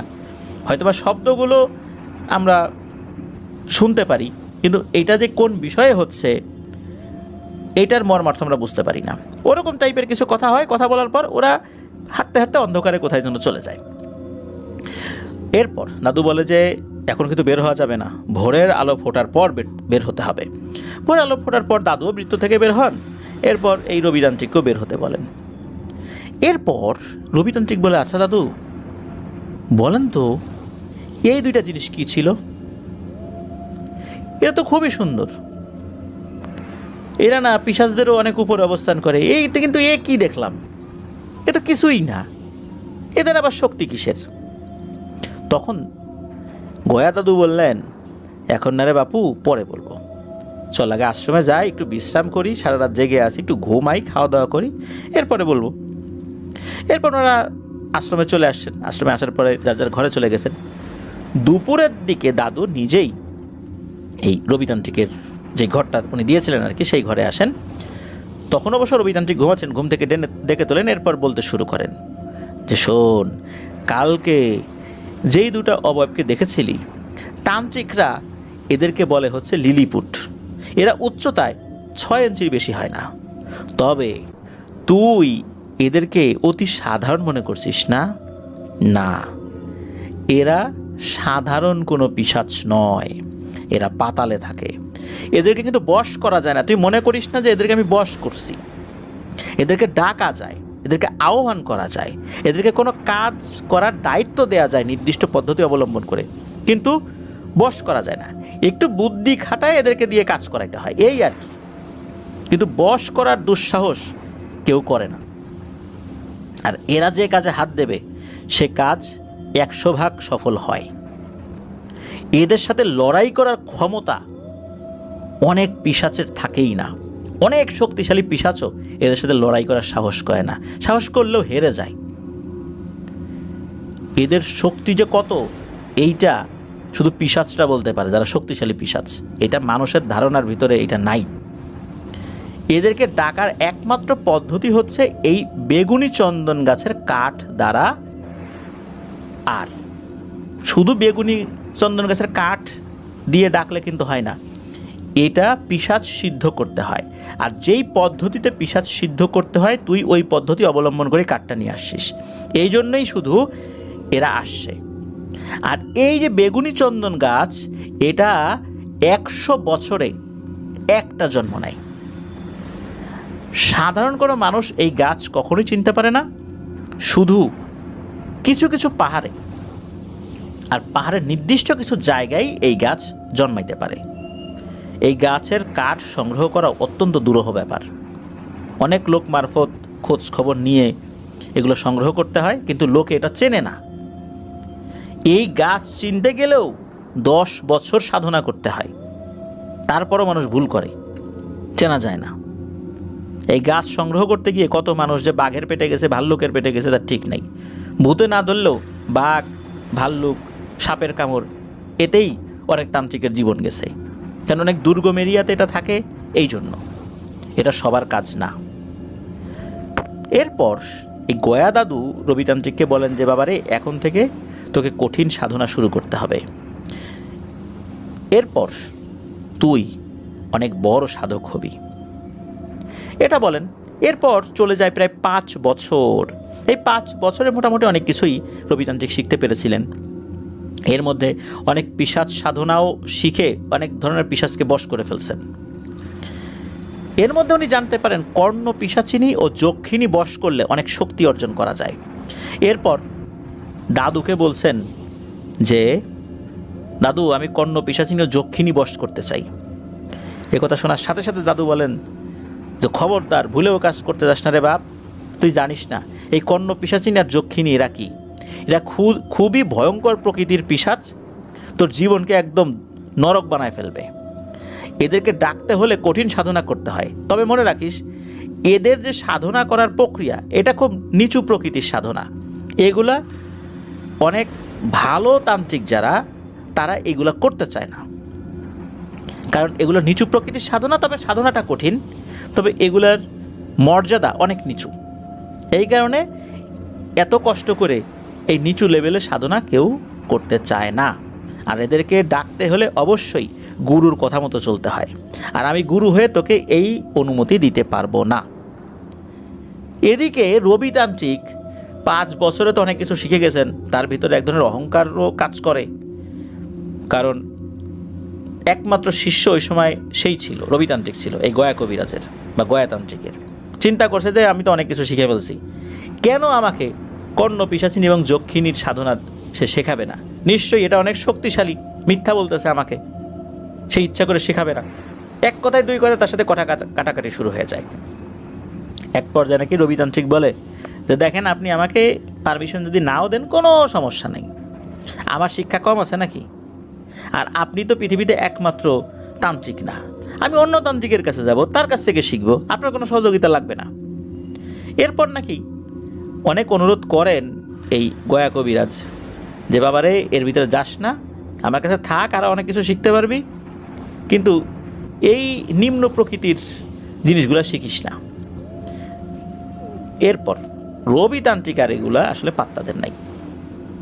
গুরুর কথা না শুনেই রাগ করে, ঝগড়াঝাটি করে, কথা কাটাকাটি করে ওই আশ্রম ত্যাগ করে চিরকালের জন্য উনি চলে আসেন। তখন আবার উনি সিলেটে চলে আসেন। 5 বছর তো হয়ে গেছে। এসে দেখেন যে ওনার দাদি তো মারাই গিয়েছিল, তারপর তার মা মারা গেছেন। উনি আসার 4 মাস আগে ওনার মা মারা গেছেন। মৃত্যুর পূর্বে ছেলের মুখটা একবারের জন্য দেখতে চেয়েছিলেন, কিন্তু পারেন নাই। ওনার 2 বোন তারা ভালো আছে, অন্য জায়গায় আছে, আগে যেখানে থাকতেন তারা সংসার নিয়ে ভালো আছেন, তাদের বাচ্চা কাচ্চাও আগের থেকে বড় হয়ে গেছে এই 5 বছরে। তো নিজ বাড়িতে আসার পর 6 মাস বিভিন্ন মানুষের সাথে গল্পগুজব করছেন। এই 6 মাসের মতো উনি কোনো জাদুটোনা কিছু করেননি। এরপর আবার কি মনে করে চিন্তা করছেন যে আরে, কর্ণ পিশাচিনীর চিন্তা করে গুরুর সাথে ঝগড়াঝাটি করে চলে আসলাম, এখন এইটার সাধনা তো আমাকে করতেই হবে। যেহেতু ওনার 2 বোন অন্য জায়গা ছিল, এখানে তো আর তার দেখাশোনার কেউ ছিল না। 2 বোনের সাথে আবার দেখা করেন, 2 বোনের সাথে দেখা সাক্ষাৎ করে বলেন যে আবার আমি একটা জায়গায় যাচ্ছি, আবার চলে আসব। এরকম বলে আবার সেই নতুন শক্তির উদ্দেশ্যে উনি বেরিয়ে পড়েন। উনি চলে যান ভারতের কামরূপ কামাখ্যায়। শুনেছিলেন যে ওখানে নাকি অনেক তান্ত্রিক সাধক বাস করেন। সেখানে গিয়ে দেখলেন ঠিকই আছে, বিভিন্ন জায়গায় বিভিন্ন ধরনের তান্ত্রিক সাধক আছে। তবে ওখানে গিয়ে উনি কিছু নাগা সাধু দেখেছিলেন, যারা কিন্তু কোনো পোশাক আশাক পরে না, সারা গায়ে ছাই মাখায় থাকে আর কি। এদেরকে দেখে উনি খুব অবাক হন। নাগা সাধুরা এমন এমন সমস্ত সাধনা করে যা কোনো মানুষ নাকি ভাবতেও পারে না। এমন একজন ব্যক্তিকে গুরু বানানোর জন্য খুব উঠে পড়ে লাগছেন আর কি এই রবিতান্ত্রিক। কিন্তু অদ্ভুত ব্যাপার হচ্ছে যে সে কোনোভাবেই দীক্ষা দেয় না, মানে তাকে শিষ্য বানাবেই না। এরপর আরও কিছু নাগা সাধুর খোঁজ খবর করেন। তারা কেউই এই রবিতান্ত্রিককে ছাত্র বানাতে চায় নাই। তাদের একটাই কথা ছিল যে তাদের ছাত্র তারাই হয় যারা একদম ছোট বয়স থেকে তাদের সাথে থাকে। বিশেষ করে এই ছোট বাচ্চারাও যাদেরকে এই নাগা সাধুরা পছন্দ করেন বিশেষ বিশেষ কিছু কারণে, শুধু তাদেরকেই শিক্ষা দেবেন, তাছাড়া দিবেন না। এছাড়া যে বয়স হলেও যে নাগা সাধু হওয়া যায় না, বিষয়টা এরকম না, হওয়া যায়, কিন্তু এরা বানাবেন না, সাফ সাফ জানাই দেন। কি আর করা, নাগা সাধুর কাছ থেকে কোনো দীক্ষা না পেয়ে এরপর এক অঘরী সাধকের শরণাপন্ন হন। এই অঘরী সাধক অবশ্য তাকে শিষ্য বানান। এরপর তার কাছ থেকে কালো জাদুর নতুন নতুন কৌশল শিখতে থাকেন। আর এই অঘরী সাধক উনি কর্ণ পিশাচিনী বশ করার শিক্ষা পেয়ে যান। তবে উনি যক্ষিণী বশ করার পদ্ধতি জানতেন না, শুধু কর্ণ পিশাচিনী বশ করার শিক্ষা উনি জানতেন। এরপর কর্ণ পিশাচিনী নাকি বশ করে ফেলেন, তবে কিভাবে বশ করছেন এই বিষয়ে আর রবিতান্ত্রিক বলেন নাই। উনি কর্ণ পিশাচিনী বশ করার পর আবার বাংলাদেশে চলে আসছেন। চট্টগ্রামের একটা স্থানে উনি একটা দরবার খুলে বসছেন, একটা আস্তানা খুলে বসছেন। ধীরে ধীরে মানুষ আসতে শুরু করে ওনার কাছে। মানুষের এই ভূত প্রেত রিলেটেড বিভিন্ন সমস্যাগুলো কর্ণ পিশাচিনীর সাহায্য নিয়ে সমাধান করার চেষ্টা করতে থাকেন। কালো জাদু, বান মারা, বশীকরণ সব ধরনের কাজ উনি করতে পারতেন। এভাবে চলে যায় বেশ কিছু বছর, অনেক টাকাও উপার্জন করে ফেলেছেন। তখন ওনার বয়স 40 থেকে 41 বছর হয়ে গেছে আর কি। এই সময় মানে অনেকগুলো বছর পার করে ফেলছেন। তো এর মধ্যে উনি একটা ভিন্ন প্রফেশনে ঢুকে পড়েন। কারণ এরকম তান্ত্রিকগিরি করলে কেমন যেন মনে হচ্ছে যে টাকা পয়সা খুব একটা হয় না, আরও বেশি টাকা পয়সা কীভাবে কামানো যায়, অন্য প্রফেশনে ঢুকে এই চিন্তা করছেন। এরপর ওনার কাছে এক রোগী আসে যে ছিল মাদক ব্যবসায়ী। মূলত চট্টগ্রাম এরিয়াতে, পুরো চট্টগ্রাম, কক্সবাজার এই এরিয়াতে সীমান্ত পার হয়ে যে মাদকগুলো আসে, এই মাদকগুলো মূলত বড় বড় যারা হোতা আর কি, তার মধ্যে একজন ছিল ওই ব্যক্তি। তবে এই ব্যক্তি যখন আসছে তার সাথে একটা মেয়ে আসে, তারই মেয়েটার বয়স ছিল 18-19 বছর, তখনও বিয়ে শাদী হয় নাই। মেয়েটা ছিল শ্যামবর্ণের, দেখতে খুব সুন্দরীও না, আবার দেখতে খারাপও না, এরকম আর কি। মেয়েটাকে নিয়ে আসার পর ওই মাদক ব্যবসায়ী বলছে এটা আমার একমাত্র মেয়ে, ওকে কেউ বান মারছে বলে আমরা অনুমান করি, আপনি একটু দেখেন তো। সত্যি এই রবিতান্ত্রিক দেখেন যে এই মেয়েটাকে একটা মরণ বান মারা হয়েছে, খুবই শক্তিশালী একটা বান। তখন রবিতান্ত্রিক বলেন যে আপনার মেয়ের সাথে কি কোনো ছেলের সম্পর্ক ছিল, সে কি ওই ছেলেকে কোনোভাবে প্রতিশ্রুতি দিয়েও তাকে দূরে সরে ফেলে দিছে, এরকম কিছু? ওই মেয়ে বলে না, এরকম কিছু না, তার সাথে কোনো ছেলে টেলের সম্পর্ক এখন পর্যন্ত নাই, পরিবার তাকে যেখানে বিয়ে দেবে সেখানেই করবে। এটা শোনার পর রবিতান্ত্রিক একটু চিন্তিত হয়ে পড়েন যে এই মেয়েটাকে তাহলে কেন এবং কে বান মারল, এটাকে বুঝতে হবে। এরপর পিশাচদের সহযোগিতায় এই তথ্যটা উদ্ঘাটন করতে পারলেন। সেটা হচ্ছে ওই মাদক ব্যবসায়ীর বিশাল ভূসম্পত্তি ছিল আর কি, এই ব্যবসা বাণিজ্য করেই আর কি সে এগুলো অর্জন করছে। এই মাদক ব্যবসায়ীর যে বড় ভাই, তার আবার একটাই ছেলে। এখন এই যে মাদক ব্যবসায়ী যিনি, উনি কোনো কারণে যদি মারা যান তাহলে তার মেয়ে তো সম্পত্তি পাবে। আর মাদক ব্যবসায়ী যেই কাজগুলো করেন এই কাজগুলোতে ঝুঁকি তো থাকে বেশি, যে কোনো সময় আইন শৃঙ্খলা রক্ষাকারী বাহিনীর হাতে ধরা পড়তে পারেন, এরকম অনেক ধরনের সমস্যা তো হবেই। পুলিশের হাতে ধরা পড়তে পারেন, জেল হয়ে যাবে। আর অপেক্ষা ছিলেন কবে পুলিশের হাতে ধরা পড়বে, ধরা পড়লে টাকা পয়সা খরচ করে কোনোভাবেই যেন সে বের হইতে না পারে সেই চেষ্টা করবে। আর এই মেয়েটাকে যদি মেরে ফেলা যায় তাহলে তো আর কোনো কথাই নেই, সব সম্পত্তি তার ছেলে পাবে। ওই মেয়ের সাথে বিয়ে দেওয়ার কোনো ইচ্ছা তার ছিল না। তখন ওই ছেলেটাকেই তার বাবা বলে যে তুই এরকম খোঁজ খবর নিয়ে দেখ মেয়েটাকে বান মারা যায় কিনা, মেয়েটাকে মেরে ফেল। আর আমরা সরাসরি করে খুন খারাপির ভিতরে যেতে পারবো না, তাহলে সমস্যা হবে, তাহলে আমার সুনাম ক্ষুণ্ণ হবে, এই জন্য এইসব ঝামেলায় যাব না। আর যে মাদক ব্যবসায়ী তারও তো অনেক প্রভাব প্রতিপত্তি আছে, তারও পরিচিত অনেক শক্তিশালী আন্ডারওয়ার্ল্ডের ডনগুলা আছে, তারাও তো এটা নিয়ে নাড়াচাড়া করবে, তখন তো একে অন্যের সাথে যুদ্ধ করে সব ধ্বংস হয়ে যাবে। সুতরাং এমনভাবে মারতে হবে যেন কেউ কিছু টের না পায়। এই কারণেই মূলত তার আপন ভাতিজা এই কাজ করেছে। আর এই কাজ এমনভাবে করেছে আর একজন পাহাড়ি তান্ত্রিককে দিয়ে। এই বান কাটাটা খুব কঠিন, খুব শক্তিশালী একটা বান মারছে আর কি। তবে রবি তান্ত্রিক উনি ওনার জানা বিভিন্ন বিদ্যা প্রয়োগ করে এই বানটা কাটাতে নাকি ওনার খুব কষ্ট হয়েছিল। সময় লাগে নাই, তবে খুব কষ্ট হয়েছিল। অনেক কঠিন কঠিন পিশাচদের ইনস্ট্যান্ট সাহায্য নিতে হয়েছিল, তাদের কাছ থেকে পরামর্শ নিতে হয়েছে। তারা বলছে যে এইভাবে করতে হবে। যখন বানটা কেটে গেল, মেয়েটা নাকি বলে যে তার মনে হলো যে তার শরীরের উপর থেকে বিশাল একটা পাথর সরে গেল, তার শরীরে জ্বলে পুড়ে যাচ্ছিল। এই ঘটনা যখন ঘটলো, মাদক ব্যবসায়ী তো খুব খুশি হয়ে গেলেন রবিতান্ত্রিকের উপরে। তখন সে কি করলো, বলল যে আমি আসতেছি, মেয়েটাকে বাসায় রেখে আসি। মেয়েটাকে বাসায় রেখে আসে, মাঝখানে হয়তো 1 ঘন্টার মতো গেছে আর কি। দেখা গেল একটা ব্যাগ নিয়ে আসছে। ব্যাগ নিয়ে আসার পর ওই সময় কিন্তু যে 1000 টাকার নোট ছিল না, তখন সর্বোচ্চ নোট ছিল 500 টাকা। এই 500 টাকার 20টা বান্ডিল, মানে 10 লক্ষ টাকা এই রবিতান্ত্রিককে দেন। রবিতান্ত্রিক এই প্রথম জীবনে এত টাকা একসাথে দেখলেন।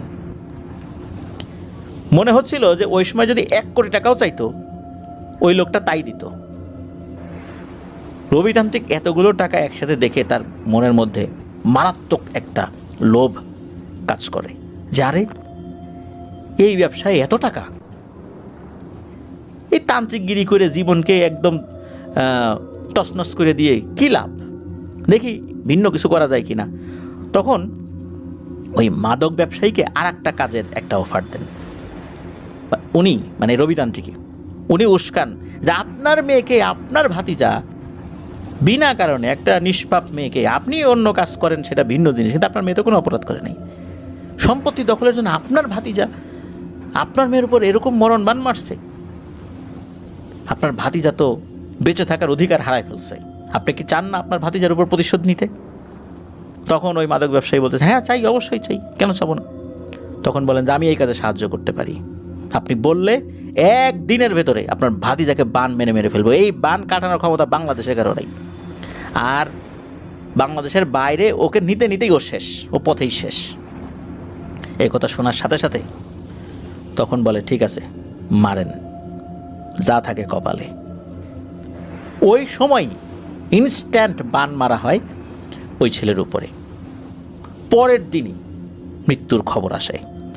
যখনই খবর আসে, 5 লক্ষ টাকা, 500 টাকার 10টা বান্ডিল, আগে তো 20টা বান্ডিল, মানে 10 লাখ টাকা। এরপরে আরও 5 লাখ টাকা এনে দেয়। দেওয়ার পর বলে যে আপনার কাজ আমি খুব খুশি হয়েছি, সেটা মারা গেছে, কেউ কিছু বুঝতে পারে নাই, আর বুঝলেও কিছু করার নাই এখন। আর এখানে তো আর আইনগত কোনো ঝামেলাই নেই, বাংলাদেশের প্রচলিত আইনে। এরপর মূলত এই রবিতান্ত্রিক একটি অফার দেন ওই মাদক ব্যবসায়ীকে। বলে শোনেন ভাই, আসেন আমরা দুজন মিলে একসাথে কাজ করি। সেটা হচ্ছে, আপনার এই কাজে তো অনেক প্রতিপক্ষ আছে, আমি আপনার প্রতিপক্ষদেরকে বান মেরে একদম শেষ করে দিব। আপনি আপনার পার্টনার বানাই নেন আমাকে, আমি আমার জানা বিদ্যা দিয়ে আপনাকে সাহায্য করব। এভাবে আমরা আগাই যাব। প্রথম দিকে নাকি ওই মাদক ব্যবসায়ী রাজি হয় নাই, তবে রাজি হইতে আর বেশিক্ষণ সময় লাগে নাই। একটা পর্যায়ে উনি রাজি হয়ে যান যে ঠিক আছে। এরপর থেকেই শুরু হয় এক মৃত্যুর খেলা। প্রচুর টাকা আসতে থাকে। অন্য রুগীগুলো খুব একটা দেখতেন না, সময় পেতেন না। টাকা গুনতেই তার দিন পার হয়ে যেত। প্রচুর টাকা, এত টাকা যে টাকার বিছানায় শুয়ে থাকার মতো অবস্থা। মানুষ মারা তো ওনার বাম হাতের খেলা। যখনই কোনো মানুষের নাম ঠিকানা এনে ওই মাদক ব্যবসায়ী এসে দিতেন, তখনই তার মৃত্যু পরোয়ানা জারি হয়ে যেত, এমন একটা অবস্থা। বান মেরে ফেলতেন। আর এই মানুষদেরকে যারা মারতেন আর কি, এরাও কিন্তু ভালো মানুষ না, এরাও মাদক ব্যবসায়ী, মানে তার প্রতিপক্ষ। তারা তো মানে ধার্মিক লোক না যে ওনারা একটা সুরক্ষা বলয়ের মধ্যে থাকবেন। এনারাও দুষ্টু লোক, তার প্রতিপক্ষ। এভাবে নাকি তার প্রতিপক্ষরা বিভিন্ন রোগে ভুগে অল্প সময়ের মধ্যে মারা যেত। একটা সময় অবৈধ অস্ত্র তার কাছে চলে আসে। অবৈধ অস্ত্র উনি কাছে রাখতেন। ক্ষমতা থাকলে যেটা হয় আর কি, বা এই কাজের সাথে জড়িত থাকলে যেটা হয়, একটা সময় নাকি ওই মাদক ব্যবসায়ীর প্রতিপক্ষ ধীরে ধীরে বুঝতে পারে যে ঘটনাটা কি, কেন এমনটা হচ্ছে। এরাও ভারতের এক অঘরীতান্ত্রিকের শরণাপন্ন হয়েছে। সেই অঘরীতান্ত্রিক বলে যে এগুলো তো পিশাচ চালান করে হত্যা করা হয়েছে। তখন ওই অঘরীতান্ত্রিককে দিয়ে অনেক শক্তিশালী একটা পিশাচকে চালনা করা হয়। অদ্ভুত ব্যাপার এবং রহস্যময় ব্যাপারও বলতে পারি, ভয়ঙ্কর ব্যাপারও বলতে পারি। ওই পিশাচটা প্রথম যে কাজটি করেছিল সেটা হচ্ছে যে এই রবিতান্ত্রিকের যে পার্টনার, এই পার্টনারকে এবং তার পুরো পরিবারকে একসাথে হত্যা করেছিল। সেটা কিভাবে, এটাও এক রহস্যের ব্যাপার। সেটা হলো যে পরিবার নিয়ে একটা গাড়িতে ঘুরতে বের হয়েছিল, আর এই গাড়িটা কোনো কারণ ছাড়াই হঠাৎ করে নাকি বিস্ফোরিত হয়। ইঞ্জিন ব্লাস্ট করছিল, পুরো গাড়িতে আগুন ধরে গিয়েছিল, পুরো পরিবার একসাথে ওই গাড়ির মধ্যে শেষ হয়ে গিয়েছিল। মানে ওই পরিবারে আর কেউ অবশিষ্ট ছিল না। ড্রাইভার তো মরছেই, তারপরে ওই মাদক ব্যবসায়ী মারা গেছে, তার স্ত্রী মারা গেছে, তার মেয়েটা একটাই মেয়ে ছিল, সেও মারা গেছে। এইভাবেই পুরো পরিবার শেষ। এরপরে ওই পিশাচটা এই রবিতান্ত্রিকের পিছনে পড়ে যায়। রবিতান্ত্রিকের অধীনে থাকা প্রত্যেকটা পিশাচকে একে একে হত্যা করতে থাকে। এমনকি তার অধীনে থাকা সেই কর্ণ পিশাচিনীকেও বন্দি করে ফেলছে। কর্ণ পিশাচিনী এরা কিন্তু একটা বংশ, একক কোনো ব্যক্তি না। তো এরা জন্মগতভাবে শক্তিশালী। যেই কর্ণ পিশাচিনীটা এই রবিতান্ত্রিকের আন্ডারে ছিল তাকে বন্দি করে ফেলছে, তাহলে ওই পিশাচটা কত শক্তিশালী। কোনোভাবেই কিছু করতে পারছিলেন না। অনেক সাধনা করে অর্জিত এই সমস্ত পিশাচগুলোকে একে একে হত্যা করছে। এভাবে দিন পার হয়ে যাচ্ছে। মাত্র 10 থেকে 12 দিনের মধ্যেই ওনার সব শেষ। ওনার সাধনা অর্জিত পিশাচগুলো শেষ, সব শেষ। এইবার উনি অতিষ্ঠ হয়ে গেছেন। কোনোভাবে ওনার কোনো তন্ত্রমন্ত্র দিয়ে ওই পিশাচকে আর আটকাতে পারতেছেন না। বাধ্য হয়েই আবার সেই গয়াতান্ত্রিকের কাছে ছুটে গেছেন। যাই দেখেন যে উনি মৃত্যু পথযাত্রী, অনেক বয়স হয়ে গেছে। তারপর ওনাকে দেখে বলেন যে, কিরে তুই বেঁচে আসিস, আয় আয় ভিতরে আয়। তখন ওই গয়াতান্ত্রিক বলেন যে, কেন আসছিস বল, নিশ্চয়ই কোনো বিপদে পড়ছিস, নাহলে তো আমার কাছে আসতি না। তখন এই শুরু থেকে শেষ পর্যন্ত সব কিছু বলেন। তখন ওই গয়াতান্ত্রিক বলেন যে, আমি সব বুঝতে পারছি, তবে যতটুকু বুঝছি তাতে আমি এতটুকু বলতে পারি, তোর উপর ভয়ঙ্কর যে পিশাচটা চালনা করা হয়েছে এইটা এতটাই ভয়ঙ্কর, এটা একটা মহিলা পিশাচ বা পিশাচিনী। একে দমন করা খুব কঠিন। একে বুঝায় অন্য জায়গা পাঠায় দেওয়া যায়, এর সাথে যুদ্ধ করে একে পরাস্ত করা যায়, কিন্তু একে হত্যা করা এটা অত্যন্ত দুরূহ ব্যাপার। আর একে যদি কোনো কারণে কেউ হত্যা করেও, তাহলে এর মতো আরও শত সহস্র এসে যখন উপস্থিত হয়, তখন এদেরকে আটকানোর ক্ষমতা কারো নেই। তোকে এমনই একটাই ধরছে। সুতরাং এই বিষয়ে শুধু যদি কেউ যুদ্ধ করতে রাজি হয়, সেটা হচ্ছে ওই যে লিলিপুট, মনে আছে 6 ইঞ্চি, ওইটা, ওরা তোকে হেল্প করতে পারবে। তখন রবিতান্ত্রিক বলেন যে, গুরুজি এত বড় বড় পিশাচগুলোকে মেরে ফেললো ওরা, এখন কি না এই 6 ইঞ্চির পিশাচের শরণাপন্ন হইতে হবে? আমার তো বিশ্বাস হচ্ছে না যে ওরা এটাকে ঠেকাতে পারবে। তখন ওই গুরুজি বলেন যে, তুই তাদেরকে যেই হালতে দেখছিস, মূলত ওই সময় তুই তন্ত্রমন্ত্রের জগতে আসিস নাই, তুই কোনো তন্ত্র শিক্ষা গ্রহণ করিস নাই, তখন তোর অন্তর ছিল পবিত্র, এই জন্য তুই তাদেরকে ওই অবস্থায় দেখছিস। কিন্তু এরপরে যেই অবস্থায় দেখবি সেটা দেখার জন্য কিন্তু তুই প্রস্তুত থাকবি না। কিন্তু তোকে বলে দিলাম যাতে করে তুই মনে মনে প্রস্তুতি নিতে পারিস। ওদেরকেই ডাকতে হবে, আর কোনো উপায় নাই। আর আমার কাছে ওই যে যে চন্দন কাঠটা নিয়ে আসছিলি এর কিছুটা অংশ আছে। বিভিন্ন সময় এর ভিতরে আমার কাছে শিক্ষা নিতে অনেক ভালো ভালো ছেলেপুলেরা আসছে, এদেরকে আমি উপহার হিসাবে কিছু কিছু অংশ দিয়ে দিছি, তুই ওইটা দিয়ে এদেরকে আহ্বান করতে পারিস। আর এখন আমার ওই বয়সটা নাই যে এদেরকে ডেকে আমি কোনো কাজ করাবো, তবে আমি তোকে কিছুটা সহযোগিতা করতে পারি। আর মনে রাখিস, এদেরকে কিন্তু বশ করা যায় না, এদেরকে দিয়ে কাজ করানো যায়। সুতরাং তুই প্রস্তুত তো? তখন রবীন্দ্রনাথ বলেন, হ্যাঁ আমি প্রস্তুত। তখন বলেন, ঠিক আছে চল। আর এইখানে যতক্ষণ তুই আসিস ততক্ষণ পর্যন্ত ওই ভয়ঙ্কর পিশাচিনীটা আসতে পারবে না, কারণ এর চতুর্দিকে অনেক বন্ধনী রয়েছে, আমার অনুমতি নিয়ে ঢুকতে হবে। আজ তো না, আগামীকাল অমাবস্যার রাত, তখন ওই লিলিপুটকে ডাকা হবে, তারাই বলে দিবে কিভাবে কি করতে হবে। নে এখন বিশ্রাম নে। তো গুরুর কথা মতো উনি আশ্রমের একটি কক্ষে গিয়ে বিশ্রাম নিতে থাকেন। শুয়ে শুয়ে চিন্তা করতে হবেন যে কীভাবে যে কী হবে। তো অমাবস্যার রাত চলে আসে। এরপর ওই যে বেগুনি চন্দন কাঠ, এটা নিয়ে ওনারা রওনা শুরু করেন। যদিও বা ওনার গুরুজির বয়স হয়ে গিয়েছিল, চলাফেরা করতে খুব অসুবিধা হতো, তারপর উনি কষ্ট করে গেছেন সেই শ্মশানে। তারপর ওই একই রকমভাবে ওই পদ্ধতিতে ওনারা ডাকছেন। ডাকার পর আসছে, তবে আসার আগে আর একটা জিনিস করেছে, সেটা হচ্ছে যে আগে থেকেই দেখা যায় যে দুটো কালো ছাগল বেঁধে রাখা ওখানে। তখন জিজ্ঞেস করেন যে গুরুজি এখানে কালো ছাগল বেঁধে রাখা কেন? তখন উনি বলেন যে আমি লোক মারফত আগের থেকে এখানে দুটো কালো ছাগল বেঁধে রাখতে বলছি, কারণ ওদেরকে ডাকতে হলে এইটাকে বলি দিতে হবে। তখন উনি বলেন যে এর আগে তো একটা কালো মোরগ আনছিলেন, তখন তো আর কালো ছাগল দেখি নেই দুইটা। তখন উনি বলছেন যে ওই সময়ে এই কালো মোরগ দিয়েই ডাকা গিয়েছে, তবে তার আগে আমাকে দুটো ছাগল বলি দিতে হয়েছে, যেটা আমি তোকে প্রথমে বলি নাই। এরকম আরও বেশ কিছু কথা এই গয়া দাদু তাকে বলেন, মানে রবিতান্ত্রিককে বলেন। তবে রবিতান্ত্রিক উনি কাজ শুরু করে দেন। যথারীতি হাজির হয়ে যায় সেই লিলিপুট। কিন্তু এ কি, লিলিপুট কোথায়? এ তো ভয়ঙ্কর এক দানব। এটাকে তো এমন ভয়ঙ্কর লাগছে যে ইতোপূর্বে দেখা সব ধরনের ভয়ঙ্কর পিশাচকেও সে হার মানিয়েছে।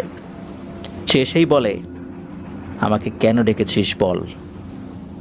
তখন রবিতান্ত্রিক সাহস করে সব কথা খুলে বলে। এটা বলার পর ওই ভয়ঙ্কর পিশাচটা বলে ওঠে, তুই কি জানিস যে তোর পেছনে এই পিশাচকে লাগিয়ে দেওয়ার জন্য কয়টা নরবলি দেওয়া হয়েছে? 5টা নরবলি দেওয়া হয়েছে, তারপর তোকে পিছনে লাগানো হয়েছে। আর এই 5টা নরবলি দেওয়ার পর এই পিশাচটা যখন লেগেছে, এর সাথে যুদ্ধ করতে যাওয়ার জন্য আমাদের নরবলি নেওয়া ছাড়া কোনো উপায় নাই। তোকে 3টা নরবলি দিতেই হবে, তাও 2 দিনের মধ্যেই 3টা বাচ্চাকে নরবলি দিতে হবে। তাহলেই শুধু আমরা এর সাথে লড়াই করতে পারবো। তবে মনে রাখিস, একে হত্যা করা কারো পক্ষে সম্ভব নয়। এটা সৃষ্টিকর্তা পারেন, আমরা তার সাথে যুদ্ধ করতে পারবো, যুদ্ধ করে পরাস্ত করে ওর কাছ থেকে তোকে সরাতে পারবো, এতটুকুই করতে পারি। তখন রবিতান্ত্রিক রাজি হয়ে যান। এখন কথা হলো যে ইতোপূর্বে উনি কখনো নরবলি দেন নাই, এইটা কিভাবে সম্ভব? তখন ওনার তো মাথা নষ্ট, কি করা যায়।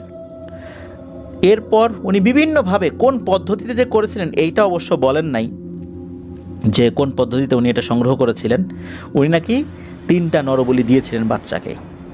তবে এমন বাচ্চাদেরকে উনি নিয়ে আসছিলেন যেই বাচ্চাদের পিতামাতা নাই, হয় জীবিত নাই বা পরিচয় নাই, এরকম। বিশেষ করে উনি এই অল্প সময়ের মধ্যেই ওই যে পথশিশু থাকে না, এমন কিছু এই টাইপের বাচ্চাদেরকে উনি ধরে নিয়ে আসছিলেন আর কি। এরপর নাকি ওই ভয়ঙ্কর পিশাচিনীকে ওই লিলিপুট পিশাচ সে দমাতে সক্ষম হয়। পরবর্তীতে এসে নাকি বলে গিয়েছিল রবিতান্ত্রিককে যে ওকে আমরা বোঝাতে সক্ষম হয়েছি, যুদ্ধ করে একটা পর্যায়ে এসে ও চলে গেছে, ও তোর আর কোনো ক্ষতি করতে পারবে না। আর মনে রাখবি, এরপর থেকে আমাদেরকে ডাকার সময় বুঝে শুনে ডাকবি, কারণ আমরা যখনই কোনো কাজ করব তার বিনিময়ে কিন্তু আমরা নরবলি নেই।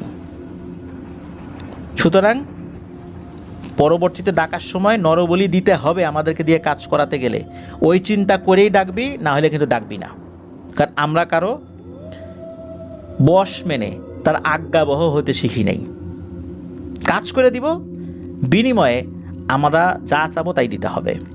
আর কিভাবে তোর উপরে থাকা সেই পিশাচিনীকে দূরে সরাই দিছি, কোন পদ্ধতিতে সরাইছে, এটা জানার তোর কোনো দরকার নাই। রবিতান্ত্রিক বুঝতে পারেন ভয়ঙ্কর এক বিপদে উনি পড়ছিলেন। নিজে বাঁচার জন্য 3টা নিরীহ নিষ্পাপ শিশুকে উনি বলি দিয়েছেন। এরপর থেকে ওনার মনের মধ্যে খুব অনুশোচনা হতে থাকে, আমি কি করলাম, 3টা নিরীহ শিশুকে নিজে বাঁচার জন্য বলি দিয়ে দিলাম। এরপর থেকে উনি কখনোই ওই লিলিপুটকে ডাকেন নাই। আর ধীরে ধীরে এই পাপ কাজ থেকে নিজেকে সরিয়ে নিয়ে আসেন। ওনার টাকা পয়সা যতটুকু ছিল ওটা দিয়ে টুকটাক করে চলতে থাকেন, ওই জায়গা থেকে অন্য জায়গায় সরে যান। তা এরপর টুকটাক ঝাড়ফুঁক থেকে যা কিছু ইনকাম হয় তা দিয়ে উনি চলেন। ওনার পরিবার নাই, ওনার 2 বোন বেঁচে আছেন কি নাই এই বিষয়ে অবশ্য বিবেক বাঁধন ভাইকে বলেন নাই। বিবেক বাঁধন ভাই এই বিষয়ে আসলে জিজ্ঞেস করেন নাই। তো রবিতান্ত্রিক এরকম টুকটাক ঝাড়ফুঁক করেন, এছাড়া অন্য কোনো ধরনের বড় ধরনের যে কাজগুলো, এই কাজগুলো উনি আর করেন না। বান মারা তো দূরের কথা, কারণ ক্ষতির কোনো কাজই উনি করেন না। তো এটাই ছিল ঘটনা। প্রিয় লিসেনার্স, একটা দীর্ঘ ঘটনা, রবিতান্ত্রিকের ঘটনা, 1 ঘন্টার উপরে হয়ে গেছে ঘটনাটি যদি পুঙ্খানুপুঙ্খভাবে বিবরণ করা যেত, যেহেতু উনি নিজের মতো করে বলেছিলেন, এটা ওইভাবে পুঙ্খানুপুঙ্খ বিবরণ হয় না। যেমন কর্ণ পিশাচিনীকে কীভাবে হাজির করছেন, এরকম আরও অনেক ছোটো ছোটো বিভিন্ন ঘটনাগুলোর বিস্তারিত বিবরণ তো উনি দেন নাই। সেগুলো বলে তো এই ঘটনাটা অনেক বড় হয়ে যেত। তো যেভাবে উনি শুনেছেন সেভাবেই উপস্থাপন করার চেষ্টা করেছেন। আর সব কথা যে বলবেন না এটাও তো স্বাভাবিক, কারণ উনি এমন অনেক অপরাধ করছেন যেটা ফৌজদারি দণ্ডবিধিতে বড় ধরনের শাস্তি হতে পারে। এই বিষয়গুলো তো উনি নিজের মুখে স্বীকার করবেন না। এখন তার উনি এইসব কাজের মধ্যে নাই, তো যার কারণে উনি এইসব বিষয়গুলো এড়িয়েই গেছেন। আমরাও চাইবো না যে সেগুলো খুঁচিয়ে খুঁচিয়ে তার কাছ থেকে বের করতে। আর উনি যখন এই কাজগুলো করতেন সেটা তো আরও অনেক আগের ঘটনা আর কি। তো এভাবেই আর কি উনি এখন কোনোরকমভাবে জীবনযাপন করছেন। ওনারা এখন অনেক বয়স হয়ে গেছে, আগের মতো তার কাজ উনি পারেনও না। আর তান্ত্রিকদের কাজের একটা বড় বিশেষত্ব হচ্ছে যে ওনাদের অপরাধের কোনো প্রমাণ থাকে না। আপনি কোনোভাবেই তাকে গ্রেফতার করে বিচারের মুখোমুখি করে ওনাদের অপরাধগুলো প্রমাণ করা, এটা কিন্তু পসিবল না। বাংলাদেশের আইনে এই জাদুটোনার কিন্তু কোনো শাস্তি হয় না, কারণ কাউকে অপরাধী প্রমাণ করার জন্য যেই ধরনের ডকুমেন্টগুলো প্রয়োজন, প্রমাণ হওয়া প্রয়োজন, সাক্ষী প্রয়োজন, সেটা তো এই ধরনের অপরাধগুলোর ক্ষেত্রে হয় না। সৌদি আরবে কিন্তু জাদুটোনার শাস্তি মৃত্যুদণ্ড। সেখানে প্রমাণ করার সিস্টেম আছে বা অন্যান্য ব্যাপারগুলো আছে, সেখানে আইন আছে, কিন্তু আমাদের এই দেশে এগুলো নাই। যার কারণে এগুলো কোনোভাবেই প্রমাণ করে আপনি তাদেরকে শাস্তি দিতে পারবেন না। যার কারণে এই তান্ত্রিকরা হাজারো অপরাধ করলেও তাদেরকে কিন্তু শাস্তির আওতায় নিয়ে আসা যায় না। মুখে যদিও তারা স্বীকার করলো, তাতে লাভ কি? পরবর্তীতে তো আপনি কোনো কাগজপত্রের মাধ্যমে তাদেরকে অপরাধী প্রমাণ করতে পারবেন না। যার কারণে তারা যদি স্বীকারও করে, তারপরও তাদেরকে বিচারের আওতায় নিয়ে আসা যায় না, যতক্ষণ পর্যন্ত তারা এমন কোনো অপরাধ সংগঠিত করতেছেন যেটার সাক্ষী রয়েছে, প্রমাণ রয়েছে। এছাড়া জাদুটোনার দ্বারা কাউকে ক্ষতি করলে তাদেরকে বিচারের আওতায় বাংলাদেশের প্রেক্ষাপটে আর কি আনা পসিবল হয় না। তো এটাই ছিল ঘটনা। ধন্যবাদ জানাচ্ছি বিবেক বাঁধন ভাইকে। আশা করছি আপনার কাছ থেকে আরও অনেক ভয়ের ঘটনা পাবো। প্রিয় লিসেনার্স, চলুন আমরা চলে যাব আমাদের এবারের হরর নাইট এপিসোডের এই ৬৮তম আয়োজন, দ্বিতীয় এবং শেষ ঘটনায়। আর এই ঘটনাটি পাঠিয়েছেন আমাদের নৌবাহিনীর একজন সদস্য ভাই। চলুন শুনে আসি সেই ঘটনাটি। প্রিয় লিসেনার্স, আসসালামু আলাইকুম। Feel the real fear with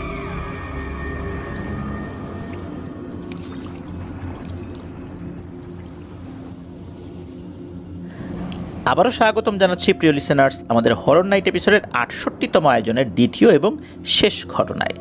এখন যে ঘটনাটি আপনাদের সাথে শেয়ার করছি, এই ঘটনাটি আমাদেরকে যিনি পাঠিয়েছেন ওনার নাম বকুল। ওনার বাড়ি দিনাজপুরের চিরির বন্দরের কোনো একটি গ্রামে। আর কোনো একটি গ্রামে এই কারণে বলছি, সঙ্গত কারণে উনি গ্রামের নামটি প্রকাশ করতে চান নাই। উনি যেহেতু একটি শৃঙ্খলা বাহিনীতে চাকরি করেন, নৌবাহিনীতে, আর ওনার যে অফিসিয়াল নেম সেটা উনি আমাদেরকে পাঠালেও উনি ওনার আরেকটি নাম আমাদেরকে বলতে বলেছেন, সেই নামটি আমরা বলেছি বকুল। মূলত ওনার স্ত্রীর সাথে ঘটে যাওয়া বেশ কিছু ঘটনা সেটি আমাদেরকে পাঠিয়েছেন। তো ঘটনার সময়কাল 2020 সালের একদম শুরুর দিকে, যখন লকডাউন শুরু হয়েছে। ওনার এক ছেলে এক মেয়ে, ওনার ছেলে মেয়েদেরকে উনি এলাকায় পাঠিয়ে দিয়েছেন। তারা তখন ওখানেই আছে। ওনাদের ডিউটির একটা সিস্টেম ছিল, বিশেষ করে করোনার সময় অফিসিয়ালি সেই সিস্টেমটা ফলো করা হতো। সেটা হচ্ছে যে এক গ্রুপ 14 দিন ডিউটি করতো, টানা 14 দিন ডিউটি। 14 দিন ডিউটি করার পর যদি দেখা যেত যে তারা সুস্থ আছে, এর মাঝখানে কেউ অসুস্থ হয় নাই, তাহলে এই 14 দিন ডিউটি করা যেই দলটা, এরা 14 দিনের আবার কোয়ারেন্টাইনে চলে যেত। কোয়ারেন্টাইনে থাকার পর যদি দেখা যেত যে কেউ অসুস্থ হয় নাই, সুস্থ আছে, তখন তাদেরকে পরিবারের সাথে দেখা করার অনুমতি দেওয়া হতো। ইনারা তখন পরিবারের কাছে যেতেন, পরিবার থেকে ফেরত আসার পর আবার তাদেরকে অবজার্ভে রাখা হতো। এরপর যদি দেখা যায় তারা সুস্থ আছে, কোনো অস্বাভাবিকতা নাই, তখন আবার তাদেরকে ডিউটিতে ইন করা হতো। তো এভাবেই চলছিল সব কিছু, কোনো সমস্যা হচ্ছিল না ওইভাবে। ওনারা মোটামুটি অফিস করছিলেন। কিছু কিছু সমস্যা তো হবেই, কেউ কেউ তো আক্রান্ত হবে, এটাই স্বাভাবিক, যেহেতু ওনারা বাইরে থেকে ডিউটি করেন। করোনায় আক্রান্ত হওয়াটাই স্বাভাবিক। তো এভাবে কিন্তু চলছিল। তো উনি যখন পরিবারের সাথে দেখা করার অনুমতি পান, যদিও বা ওনার বাসা কিন্তু খুলনার খালিশপুরে, মানে ওখানে ওনার বাসা, কিন্তু চাইলেই কিন্তু ওই করোনার সময় সহজে দেখা করা যেত না। এটা একটা সিস্টেম ছিল আর কি। তো ওনার আবার ডিউটি ছিল অফিসিয়াল ডিউটি। অফিসিয়াল ডিউটি থাকলে কিন্তু আবার কিছু কিছু ক্ষেত্রে শিথিলতা আছে। যেমনটা হচ্ছে যে ব্যাংকের কাজে মাঝে মাঝে বাইরে যেতে হয়, তখন বাইরে কিছু মানুষের সংস্পর্শে আসার সুযোগ হয়। এই জন্য ওনাদের ক্ষেত্রেও কিছুটা শিথিলতা যেমন ছিল, আবার কঠোরতাও ছিল, যেহেতু মানুষের টাচে তাদেরকে আসতে হবে। এই কথাগুলো কেন বলছি তা একটু পরেই আমরা বুঝতে পারবো আর কি। তো ঘটনা যখন ঘটে তখন তো এই সময়টা চলছিল, বাংলাদেশের খুব ক্রান্তিকাল চলছিল ওই সময়, করোনার প্রেক্ষাপটে আর কি। তো এক রাতে উনি বাড়িতে গিয়েছেন, উনি তখন বাড়িতে যাওয়ার অনুমতি পেয়েছেন। তো বাড়িতে যাওয়ার পর উনি তো ঘুমিয়ে আছেন। তো গভীর রাত, আনুমানিক রাত 2টা বাজে আর কি, হঠাৎ করে একটা শব্দ উনি পান। মনে হলো ঘরের দরজাটা কেউ খুললো। উনি পাশে দেখলেন ওনার স্ত্রী নাই। কী ব্যাপার, এত রাত্রেবেলা কে আসলো? এই জন্য কি দরজা খুলতে গেল নাকি? ছেলেমেলে তো তার ছেলে পেলে নাই, ছেলে মেয়ে তো এলাকায় আর কি। তো উনি আবার উঠে গিয়েছেন। উনি দেখেন যে ওনার স্ত্রী দরজা খুলে সোজা ছাদে উঠে যাচ্ছেন। তো খালিশপুরেরই একটা বাড়িতে উনি ভাড়া নিয়েছিলেন আর কি। উনি চিন্তা করলেন কী ব্যাপার, এত রাত্রে কোথায় যায়? উনি চিন্তা করেছেন যে করোনার সময় সারাদিন হয়তো বা ঘরের মধ্যে আছে, এই জন্য অস্থির লাগছে, রাতের বেলা একটু ছাদে উঠতে যাচ্ছে। তো উনি চিন্তা করলেন যে ওনাকে ডাক দিলেও তো পারতো, তো ডাক দিল না। উনি আবার গিয়ে ওনার স্ত্রীকে বলছে, এই সাথী কোথায় যাও? ওনার স্ত্রীর নাম সাথী। এত রাত্রেবেলা কোথায় যাও? ছাদে যাবা? চলো আমিও যাই। যখন এটা বলেছে তখন ওনার স্ত্রী যখন ওনার দিকে ঘুরে তাকিয়েছে, তখন ওনার স্ত্রীর চোখে মুখে বেশ অস্বাভাবিকতা উনি লক্ষ্য করেন। ওনার স্ত্রী তখন বলে ওঠে, আমি ছাদে যাব, আমার দাদু আমাকে ডাকছে, আমি দাদুর কাছে যাব। এ কথা শোনার সাথে সাথে কিন্তু বকুল ভাই ভয় পেয়ে যান। কারণ হচ্ছে যে ওনাদের বিয়ের আগেই ওনার স্ত্রীর দাদু কিন্তু আল্লাহর ডাকে সাড়া দিয়ে চলে গিয়েছেন। তাহলে এত রাত্রে ছাদে কে ডাকে তাকে? নিশ্চয়ই বিষয়টা স্বাভাবিক না। তখন উনি বলেন যে আরে তোমার দাদু তো আল্লাহর মেহমান হয়ে গেছেন, উনি তো নাই আমাদের মাঝে, তুমি মনে হয় দুঃস্বপ্ন দেখেছো, এই জন্য ছাদে উঠছো, আসো ঘরে চলে আসো। এই বলে যখনই উনি ওনার স্ত্রীর হাত ধরেছেন, তখন ওনার স্ত্রী বলছে, না আমার দাদু এসে এইমাত্র আমাকে ডাকলো, দেশের ছাদে আছে, আমি যাব। তখন কিন্তু ওনার স্ত্রীর হাত উনার মৃদুভাবে ধরে নেয়, তখন বেশ শক্ত করে ধরে ফেলছেন, যে অবস্থা তো স্বাভাবিক না রে। তখন বকুল ভাই ফিল করলেন যে ওনার স্ত্রীর শরীরে মারাত্মক রকমের শক্তি চলে আসছে। এরপর উনি আরও জোরে চেপে ধরেন, এত জোরে চেপে ধরেছিলেন যে ওনার স্ত্রী ব্যথা পেয়েছিলেন। তখন ওর স্ত্রী বলে ওঠে, আমি চলে যাচ্ছি রে, চলে যাচ্ছি, আবার আসবো। এত জোরে হাত ধরলি যে আমি ব্যথা পাইলাম, এর ফলটা কিন্তু ভালো হবে না, দেখিস। যখন এটা বলল তখন বকুল ভাই বুঝলেন যে তাই তো, যা চিন্তা করছিলাম সেটাই, এটা স্বাভাবিক কিছু না। হঠাৎ করে ওনার স্ত্রীর মনে হলো যে সেন্সলেস হওয়ার মতো অবস্থা হয়ে গেছে, পুরোপুরি না, উনি সাথে সাথে ধরে ফেলেন, তাড়াতাড়ি করে টেনে নিয়ে এসে বিছানায় শুইয়ে দেন। বুঝতে পারছেন যে প্যারানরমাল কোনো এন্টিটি তার উপর ভর করেছিল, কিন্তু হঠাৎ করে কেন এমনটা হলো, এরকম তো হওয়ার কথা না। তো ওই রাতের মতো সব কিছু ঠিকঠাক হয়ে গেল। এরপরে বেশ কিছুদিন আবার স্বাভাবিকভাবে চলছিল, কোনো সমস্যা নাই। তো ওনাদের ডিউটিও ঠিক ওই একই রকমভাবে চলছিল। মাঝে মাঝে কিছু সমস্যা দেখা দিত, সেটা হচ্ছে যে যদি কখনো এমন হতো যে কোনো রিলিভার বলতে বোঝায় যে যিনি ডিউটি করবেন, যদি ওই ব্যক্তি কোনো কারণে অ্যাবসেন্ট থাকে, অসুস্থ হয়ে যায়, তখন তার রিপ্লেস আরেকজন করবেন। এখন হয় কি যে উনি পরিবারের কাছে যাওয়ার অনুমতি পেয়েছেন, তখন ওনার জায়গায় যিনি এসে ডিউটি করবেন, রিলিভার, সে আবার অসুস্থ, যার কারণে কি হয়েছে, ওনাকেই আবার ডিউটি করতে হবে। এখন বাড়িতে তো যেতে পারছেন না। এর ভিতর কি হয় যে ওনার সিনিয়র একজন অফিসার, তার রুমে যেতে হবে, উনি ব্রিফিং দিবেন। আর সাধারণত এই ধরনের ব্রিফিংগুলোর ক্ষেত্রে সবাই কিন্তু তাদের মোবাইল ফোন বন্ধ রাখে, সাইলেন্ট তো অবশ্যই রাখতে হবে, ফোন বাজলেই কিন্তু অফিসারদের বেশ কড়া কথা শুনতে হবে, কারণ এটা কিন্তু সিস্টেম না কোনো একটা গুরুত্বপূর্ণ মিটিংয়ে মোবাইল ফোন সাইলেন্ট না করা অথবা চালু রাখা, আবার কল আসলে সেটা রিসিভ করে কথা বলা, এটা কিন্তু এই ধরনের শৃঙ্খলা বাহিনীতে না, শুধু এই ধরনের মিটিংগুলোতে এটা শিষ্টাচার বিবর্জিত।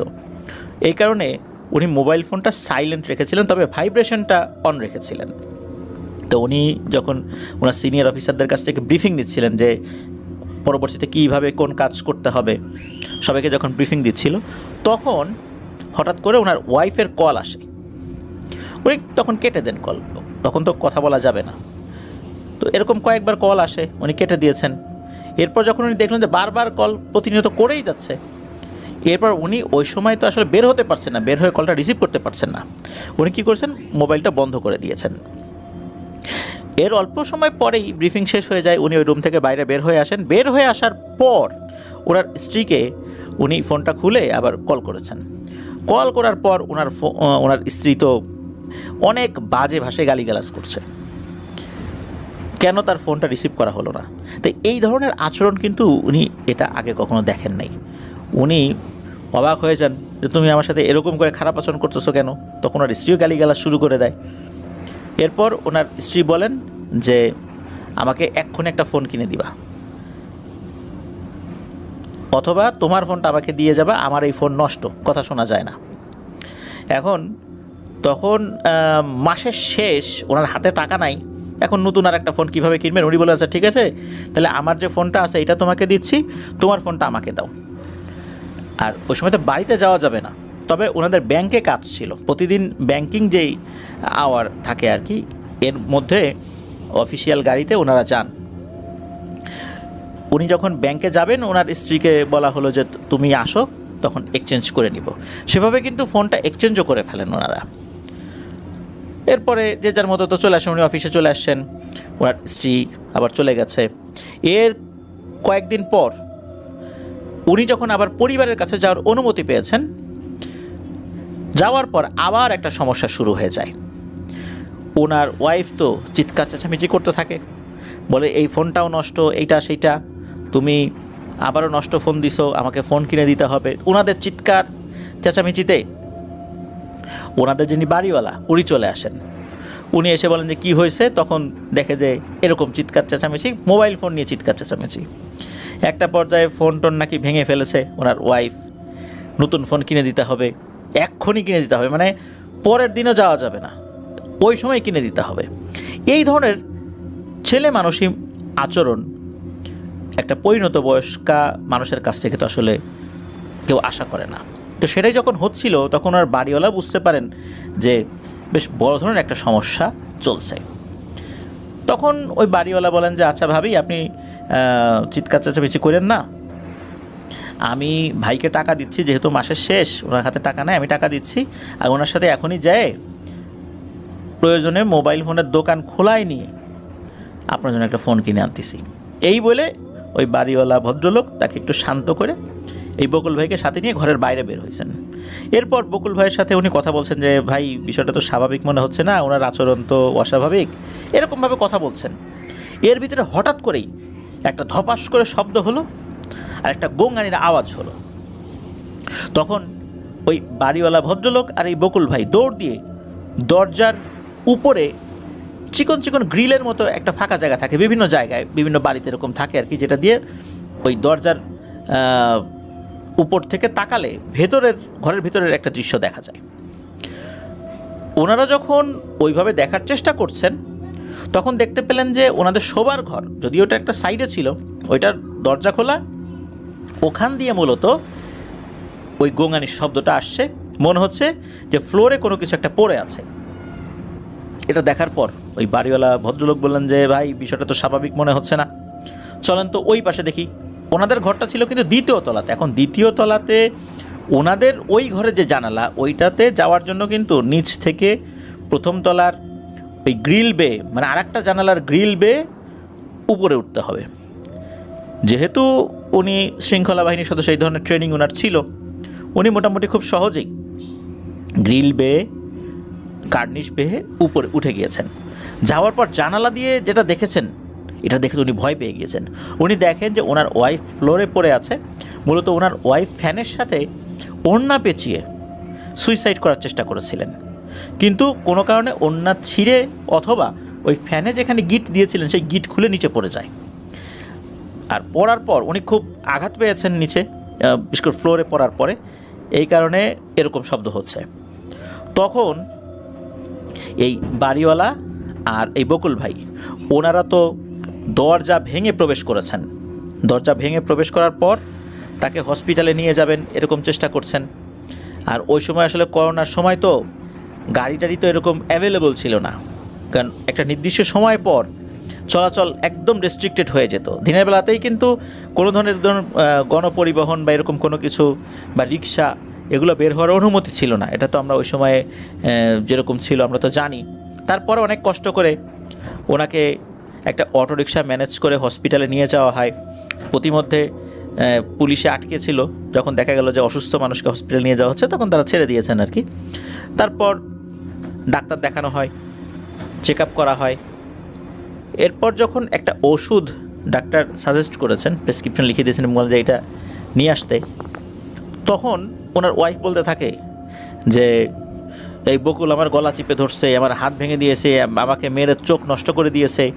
তো ডাক্তার সাহেব বলছেন যে আচ্ছা বকুল সাহেব, আপনি কিসের চাকরি করেন? তখন উনি বললেন আমি নৌবাহিনীতে চাকরি করি। তখন বলছে আপনার ওয়াইফ যেই বিষয়গুলো বলছে, আপনার নামে যে অভিযোগ করছে, এইটা যদি লিখিতভাবে দেয় তখন বুঝতে পারছেন যে আপনার কী অবস্থা হবে। এটা তো পুলিশ কেস, বিষয়টা তো স্বাভাবিক মনে হচ্ছে না। তারপরও এরকম সমস্যা হতেই পারে, আপনি যান ওষুধ নিয়ে আসেন, আমি দেখছি কি করা যায়। আর আপনি আপনার ওয়াইফের সাথে ভালো আচরণ করবেন, মারধর করবেন না। এইসব কথা শুনে মানে বকুল ভাই তো অবাক, ওনার বাড়িওয়ালা আছেন তিনিও অবাক, কারণ উনি তো সাক্ষী। আসলে বুঝতে পারছেন না যে কেন এমনটা বলছে, এরকম নালিশ কেন করছে। কারণ বাড়িওয়ালা উনি তো তখনও জানেন না যে সমস্যাটা কী। আর ওনার ওয়াইফ ডাক্তার সামনে এই ধরনের অভিযোগ করছেন, এটা তো নারী নির্যাতন মামলা। আর শৃঙ্খলা বাহিনীতে কিন্তু এই ধরনের অভিযোগ খুবই গুরুতর। এটা যারা শৃঙ্খলা বাহিনীতে আছেন তারা জানেন আর কি। কোনো মতে ডাক্তার এই বিষয়টাকে ট্যাকেল দেন আর কি। এরপর বাসায় নিয়ে আসেন। বাসায় নিয়ে আসার পর ঘটে আর একটা ভয়ঙ্কর ঘটনা। সেটা হচ্ছে নিয়ে আসার পরপরই এক দৌড়ে ওনার ওয়াইফ সাথী চলে যান ছাদে। সেখান থেকে লাফ দিয়ে নিচে পড়বেন। মানে সুইসাইড করবেন, কোনো মতে তাকে ধরা হয়। আর ওই বাড়িওয়ালা বলে দেন যে ভাই এমনিতে করোনার একটা সমস্যা চলতেছে, তারপর আপনাদের এই যে সমস্যা চলতেছে আমি এই লোড আর নিতে পারতেছি না, আপনারা ভাই আমার বাসাটা ছেড়ে দেন, অন্য বাসায় চলে যান। পরে এই আত্মহত্যা হবে, একজন আর একজনের মারধর করবেন, পুলিশ কেস হবে, এরপর আমাকে জেলে যেতে হবে। সুতরাং আমি এসব ঝামেলা নিতে হবে না ভাই, আমার বাসাটা ছেড়ে দেন, আর যদি থাকতে চান ভালো হয়ে থাকেন, এ ধরনের কোনো হই হট্টগোল করবেন না। বাড়িওয়ালা নেহায়েত বিরক্ত হয়ে এই বিষয়গুলো বলেছিলেন, কারণ আসলে এই ধরনের সমস্যা যদি হয়, ছাদ থেকে কেউ লাফিয়ে পড়ে, সুইসাইড করে, ঘরের ভিতরে কেউ গলায় দড়ি দেয়, তাহলে কিন্তু ওই ফ্ল্যাটগুলো ভাড়া হওয়াটা বেশ জটিল হয়ে যায়, যে ওই বাড়িতে ওই ফ্ল্যাটে একজন লোক মারা গেছে। মানুষের মধ্যে কিন্তু একটা নেগেটিভিটি কাজ করে। আর দেখা যায় এই ধরনের ফ্ল্যাটগুলোতে বিভিন্ন প্যারানরমাল ঘটনা পরবর্তীতে ঘটে। এটা তার বাড়ির জন্য ক্ষতির একটা কারণ, বাড়ির বদনাম, সেই সাথে উনি মানসিকভাবে আর্থিকভাবে সব দিক থেকে ক্ষতিগ্রস্ত হবেন বাড়িওয়ালা। এই জন্যই কিন্তু উনি বিষয়টা বুঝতে পেরে বলেছিলেন। তো যাই হোক, বকুল ভাই অনেক কষ্টে তাকে ঘরে নিয়ে আসার চেষ্টা করেন। এরপর প্রতিনিয়ত এই ধরনের সমস্যা চলতে থাকে। উনি যখন দেখলেন ওনার ওয়াইফ এরকম আচরণ করছে, এর মধ্যেই আর একটা ঘটনা ঘটে। সেটা হচ্ছে যে পরের রাত্রে ওনার ছেলে মেয়ে ফোন করেছে, ফোন করে বলেছে যে নানা মারা গেছেন, নানা মারা গেছে। তাহলে এখন কিভাবে যাবেন? ওনার তো খুলনা থেকে কোনোভাবেই দিনাজপুরের চিরির বন্দর যাওয়ার কোনো উপায় নেই। ওই সময়ে গণপরিবহন তো সবই বন্ধ, কোনো সুযোগই নেই, কি আর করা, যেতে পারবেন না। তখন উনি ছেলে মেয়েদেরকে পরামর্শ দিলেন যে ঠিক আছে, তাহলে তোমরা যাও, কিভাবে যেতে পারো। মূলত বাচ্চাদের নানার যে বাড়িটা, এটা ছিল কুড়িগ্রামের উলিপুরে, যেটা ওনাদের ওই চিরির বন্দর থেকে প্রায় 118 কিলোমিটার রাস্তা। এতটুকু ছেলে পেলে কীভাবে যাবে? করোনা পরিস্থিতি, ভেঙে ভেঙে যেতে হবে। তো এর মধ্যেই কিন্তু তারা রংপুরের বদরগঞ্জ পর্যন্ত চলে এসেছে অটো রিকশায় ভেঙে ভেঙে। আর বিভিন্ন জায়গায় মানুষজনও এই গণপরিবহনগুলো ঠেকাতো, এক জায়গা থেকে আরেক জায়গায় যেতে দিত না। এরকম সমস্যা তো ওই সময় হয়েছে। এরপরও তারা এভাবেই চলে গিয়েছে। তো যখন ছেলেপেলেদের সাথে বিভিন্ন সময় কথা হচ্ছিল, হঠাৎ করে কি হয়, ওনার স্ত্রীর সাথী তাকে বলতে থাকে, কিরে খুব খারাপ লাগতেছে না, মাটি দিতে যেতে পারতেছিস না? তো এই বলে আবার বিশ্রীভাবে হাসাহাসি শুরু করেছে, গালিগালাজ করতেছে। আর এর মধ্যে সে কী করতেছে, ফোন করতেছে, ফোন করে তার বিভিন্ন আত্মীয় স্বজনদেরকে বলতেছে, এই বকুল আমাকে মারছে, আমার হাত পা ভেঙে দিছে, চোখ নষ্ট করে দিচ্ছে, এরকম কথা। তো যখন ফোন রেখে দেয়, এই বকুল ভাইয়ের ফোনে আবার সেই আত্মীয় স্বজন ফোন করে গালিগালাজ করতে থাকে যে তোর চাকরি খেয়ে ফেলবো, তুই আমাদের মেয়েকে মারতেছিস, এটা সেটা। উনি তো অবাক হয়ে যাচ্ছে যে এ কিভাবে এই ধরনের মিথ্যা কথা বলছে। আর পজেসড হয়ে গেছে এটা উনি বুঝতে পারছিলেন। ওই সময় পজেসড থাকা অবস্থায় ফোন বের করে আত্মীয় স্বজনদেরকে ফোন করে এইভাবে বলছে, বিষয়টা অস্বাভাবিক তো বটেই, এরকম কিন্তু নর্মালি হয় না। এখন এটা তো চলতে দেয়া যায় না, ওনার চাকরি চলছে, সেখানেও এটা নিয়ে খুব বড় ধরনের সমস্যা হয়ে যেতে পারে যদি ওনার স্ত্রী এরকম বড় ধরনের কোনো ঝামেলা পাকায়। উনি তখন ওনার জানা যে দোয়া দুরুদ রয়েছে সেগুলো পড়ে তাকে ফু দিতে থাকেন। ফু দিতে দিতে একটা সময় উনি কিছুটা স্বাভাবিক আচরণ করতে শুরু করেন। এরপর এই বকুল ভাই উনি সাহস করে বলতে থাকেন, তুই কেন আমার ওয়াইফের শরীরে আসছিস, বল কে তুই, কেন আসলি? তখন তার ভিতর থেকে বলতে থাকে যে অনেক দিন আগে তোর বউ সন্ধ্যার পরে ভিজা চুলে ছাদে গেছিল, মাথায় কাপড়ও ছিল না, সে আমার ছায়ায় পা দিছে, তাই আমি ওকে ধরছি। আমি তো ওই রাত্রে ওকে মেরে ফেলতাম, ওকে ছাদ থেকে ফেলে দেওয়ার চেষ্টা করছি, পারি নাই, তুই আমাকে বাধা দিছিলি সেই রাত্রে। আর আজকেও মেরে ফেলতাম, পারি নাই। এর আগে গলায় ওড়না পেঁচিয়ে আত্মহত্যা করাইতে গেলাম, দুর্ভাগ্যজনকভাবে ওড়নাটা ছিঁড়ে গেল। এরপরেও ছাদে নিয়ে গেছিলাম, ধাক্কাও দিলাম, কেন জানি পড়লো না, বারবার ওকে মারতে যায়ও আমি সফল হচ্ছি না, তবে ওকে আমি মারবই, এটা মনে রাখিস। ও আমার ছায়ায় পা দিছে, আমার অপমান হয়ে গেছে এখানে, সুতরাং ওকে আমি ছাড়বো না। এদিকে বকুল ভাইয়ের কাছে থাকা জমজম পানি, যেটা উনি ওনার কোনো এক কলিকের কাছ থেকে সংগ্রহ করেছিলেন, উনি হজে গিয়েছিলেন বা অন্য কোনোভাবে সংগ্রহ করেছিলেন আর কি। তো ওই পানিটা কিছুটা যখনই ছিটিয়ে দিয়েছেন তার স্ত্রীর শরীরে, তখনই ওনার স্ত্রীর আর কোনো সেন্স নাই, পরে একদম স্বাভাবিক। তো এইভাবে কিন্তু প্রতিনিয়ত চলছিল, ওনার জীবনটা একদম নরকে পরিণত হয়ে যায়। তো মাঝে মাঝে তার সাথে কথা বলতো কীভাবে, যখন তার ওয়াইফের উপর পজেস হতো তখন উনি কথা বলতেন। তখন উনি অনেক অনুনয় বিনয় করতে থাকেন যে আমার বউকে ছাইড়ে দাও, ও তো বোঝে নাই, তোমরা কোথায় থাকো না থাকো এটা তো আসলে এদের বোঝার কথা না, মনের অজান্তে পা দিয়ে ফেলছে, ক্ষমা করে দাও, সে আর কখনো ছাদে যাবে না, আমরা এই ছাদ ব্যবহারই করব না। তখন ওই অবয়বটা নাকি বলতে থাকে যে আমাদের নীতির মধ্যে ক্ষমা বলে কোনো কিছু নাই, তোরা মানুষ অনেক খারাপ, মানবজাতি বেঈমান, আমি মানবজাতিকে ঘৃণা করি। আর তোর দাদি শাশুড়িকে ফোন দিয়ে বল তো তোর শাশুড়ি কেন কোন পানির মধ্যে 18 মাস ছিল। তুই তো জানিস না তোর বউয়ের আগে কিন্তু একটা ভাই ছিল, 8 বছর বয়সে মারা যায়। তাকে কে মেরেছে জানিস? তোর শ্বশুরবাড়ির পাশে একটা তাল গাছ আছে, সেই তাল গাছে 2 জন থাকে, তারাই তোর বউয়ের ভাইকে মেরেছে। এ কথা শোনার সাথে সাথে বকুল ভাই কী করেছেন, উনি ওনার শালিকাকে ফোন করেছেন। ফোন করার পর বলছেন যে তোমার মায়ের কাছে দাও তো। এরপর যখন উনি এই কথাগুলো জিজ্ঞেস করেছেন, আমতা আমতা করে বলছেন যে তোমাকে এগুলো কে বললো বলো তো, এগুলো তো অনেক পুরনো কথা, তুমি কিভাবে জানলা?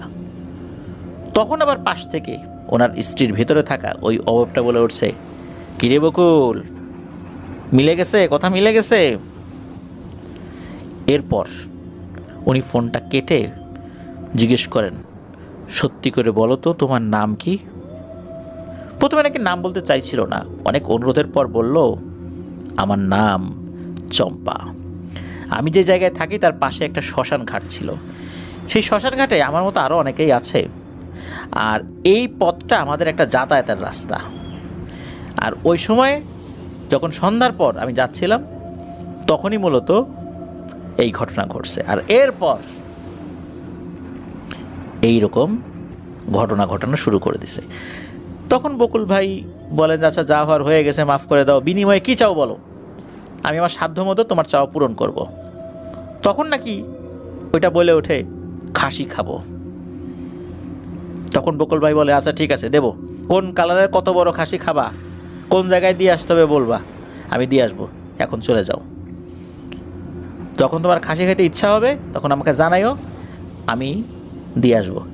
এখন বাবা চলে যাও, আমাদেরকে মাফ করো, আমাদেরকে মুক্তি দাও। এরপরে আবার বলে ওঠে, না আমি যাব না, তোর স্ত্রীকে আমি মেরে ফেলবো। এই বলতেছে যে খাসি খাবো, খাসি দিলে চলে যাব, আবার বলছে যাবো না, মেরে ফেলবো।